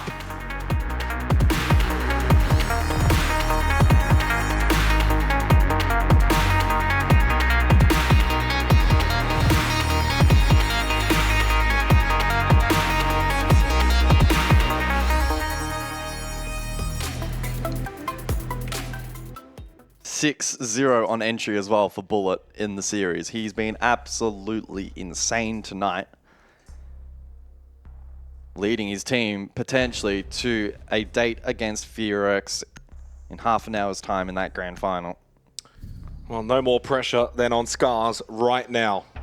Win and overtime. Lose and only 50 SI points. I mean, there's always the monetary factor in terms of money and the difference between third and seconds, about $3,000. But these players, their goals, their dreams are majors and 6 invitationals. They're not splitting hairs over a couple of bucks. And that grand final position you need to be in if you're realistically contending for 6 invitational at the end of the campaign. It's a whopping difference in terms of SI points. And you were 5-3 up, and they were looking good. They were looking sharp. Even Choppy got involved on the action with a 3K clutch. And since then, DPLUS have responded out of sight, out of mind. And by the way, when they went 5-3 up, Guz, they had won 5 of the previous 6 rounds. Like, SCARZ had all of the momentum. But credit to DPLUS for bringing this back and now getting themselves into a position where they themselves can secure a grand final position against Fearx later tonight and get that rematch of the upper bracket final. Castle employed and the Kali to counter. Seen this once before, back in round number 9. Loaded mag! Where Cash CC was successfully defended. That time out though, they did have the clash that time, which was rather impactful. The Cash defense facing over towards Con. SCARZ banned it out though. And Washoy was playing kennels essentially and wasn't really as active. But this time they're getting him more active on the Kali. But it's an incredible decision considering how frag heavy he's been. The Kali itself, not really a frag kind of operator, but certainly useful. Mirror dealt with in terms of the window being cracked, but the mirror in Nia's still in bathroom. 14-8, Bullet is 14-5. The other 3 have been largely irrelevant for DPLUS here. It's been a 2-man show. 90 seconds, that clock has already ticked down for SCARZ. They really could not waste a lot more time. And A-Gate on the Deimos will go tracking, but he's low on health. Actually, I think he ended up cancelling that death mark. I don't like the clock management so far from SCARZ. And remember, this is Cash and CCTV, by the way, and they've got nothing in terms of map control. DK have not peeled off this roam at all. And even this pressure from below could well be countered by Levy. A-Gator is low. Levy, a little bit of damage. Ball slips back into Jim. SCARZ, are you going to leave yourself enough time here? Nitrocell thrown out. Headshot from Rek is massive. Levy hasn't moved a muscle just yet. Fall stuck in Jim. Takes out Rek, and the headshot as well lands on the breach. 3v3 with 40 seconds. Oh, traded, but Levy below finds a pick that will not be. And now they've lost Fishlike's in the 1v3. And Fishlike now needs to clutch a 1v3. Has Kit, but needs to rotate to the other side of the map. They know exactly where he is off the F0 as well. He's in a lot of strife. SCARZ wanted to highlight that the APAC region is not to be underestimated, but it's the Brazilians that have infiltrated this region and looking to make sure that they don't get to contend in that grand final Fish-like position. No, shots do land onto Levy, but there's one to his left, and that's Midi to close it all out. The Brazilians will be heading to the grand final against Fearx. That rematch of the upper bracket final has been confirmed for SCARZ. A decent effort, a decent showing, so close, but as always with APAC so far. Devastating for the Japanese fans. However, what I will say is DPLUS definitely deserved to win that final map. That looked probably the cleanest map of the entire series that we've seen so far. It gives me a bit of hope going into the grand final, though it will be against Fearx that have shown to be nothing but really flawless throughout the entirety of this stage. This does definitely set up the conversational point. This kickstarts us into what will be our final game of APAC North and of APL in its entirety. Dev, unfortunately for SCARZ, they had chances in that. The last 3 rounds, they had the opening pick and could not convert it. It's devastating. Yeah, they also got clutched in 1v2s and 1v1s by Bullet in 2 of the last 3 rounds.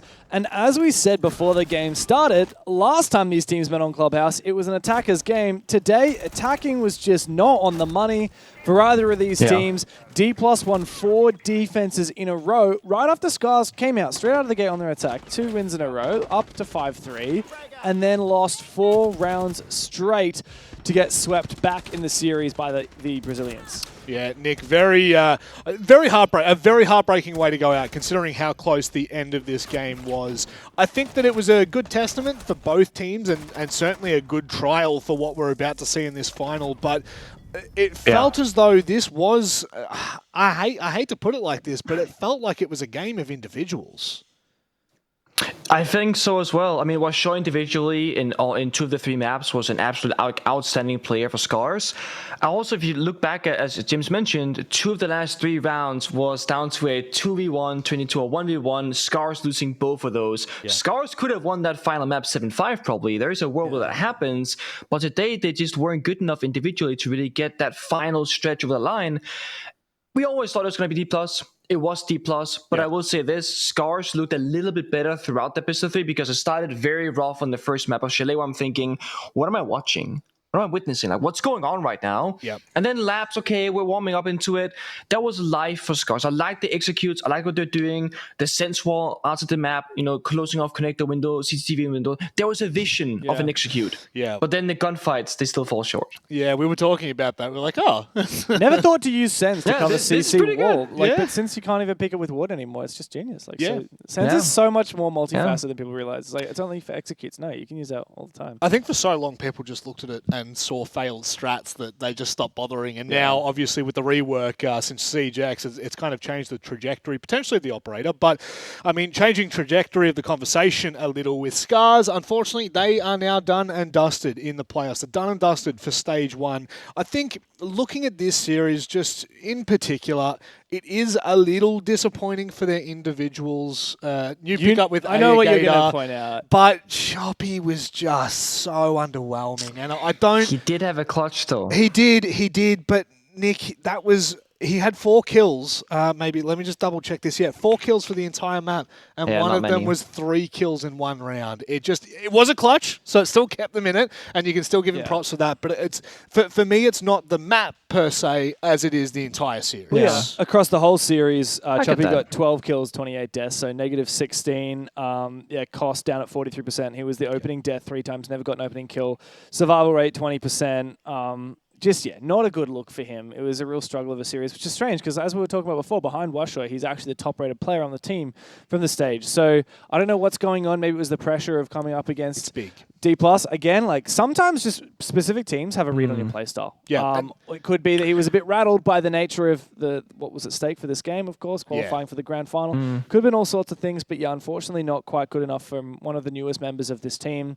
And SCARZ, not just in the hands of Choppy, but like suffered in a lot of those rounds at dealing with like that last round, for example, like the CC attack, clear jacuzzi. There's a guy in gym getting a 2 or 3K. Like what? That should never be happening. Yeah, it's a bit dangerous. Unfortunately, there were just too many moments like that for SCARZ that spiraled out of control. But fortunately, DPLUS are through to the finals. We've got Falls to have a chat with us about how that one played out, mate. It was gut wrenching. I'm not going to lie. Watching the entire series, there were so many moments that just either fell short or there were big clutches. We looked at this series and kind of said after all was said and done, it was a game of individual moments. How did you feel playing inside the server? Hello guys, good afternoon. Yes, it was a hard match, and I think the individual part from us was better today. Bullet carried us this last map. On like 2 or 3 clutches was like crazy. So yeah, happy with what we are playing. Yeah, so just looking at how DPLUS has gone so far in the playoffs, you looked really solid in your opening game. You took down SCARZ 2-0 last time. And then, of course, it was a really hard game against FearX in the upper bracket final that sent you down to this lower bracket. Can you maybe tell me a little bit about what happened in that previous matchup that you played against FearX in the upper final? Yeah, like I think the play style from PRX are a little bit different from other APAC teams, like Koreans in general. So it's kind of different from what we see every day. So this makes kind of hard, because we don't actually had the opportunity to scream like this kind of situations. But I think we're prepared for the game. We make a lot of different plans for that, and this time is gonna be different. Nick. Nice.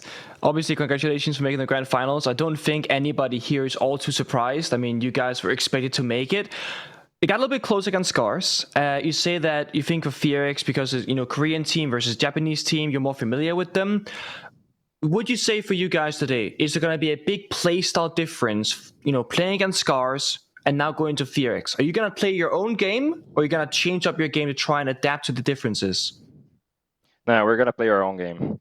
Like we know what was the mistakes on the first play day. The play style of them is different, but we're confident that the changes we did from like adapting our play style are gonna be enough. Now, Falls, which category do you fall into? We've had, obviously, 2 finals already play out, and the lower bracket, there's always that discussion. Mentalist from Weibo believes that it's better to be warmed up going into the final, so doing what you're doing. However, if you spoke to Ludovica from Oceania, they would have said that it hindered them because they had to play 5 maps instead of just 2 or 3. What camp do you sit in? Are you looking forward to being warmed up, or are you getting a little bit tired? Yeah, it's like for me personally, I think being warming up for the match is kind of better. We already like you're literally hot. Like right now, I'm on fire, so I kind of prefer. But you have the counterpoint. Like the tiredness of a matchup like this could like get us, but. Like, I don't know. I prefer. Like, I'm cool with this. Yeah. Well, 7-5, 7-4, 7-5. They are pretty lengthy matches, all things considered. Falls, anything you'd like to say before we let you go and let you prepare for what will be the grand final? And now we're going to be the PRX. Oh, I love it. I love it. We'll leave it on that, Falls. Thank you very much. You know what? I won't even say hopefully we'll see you. I'll just say I'll see you after the next match. Thank you.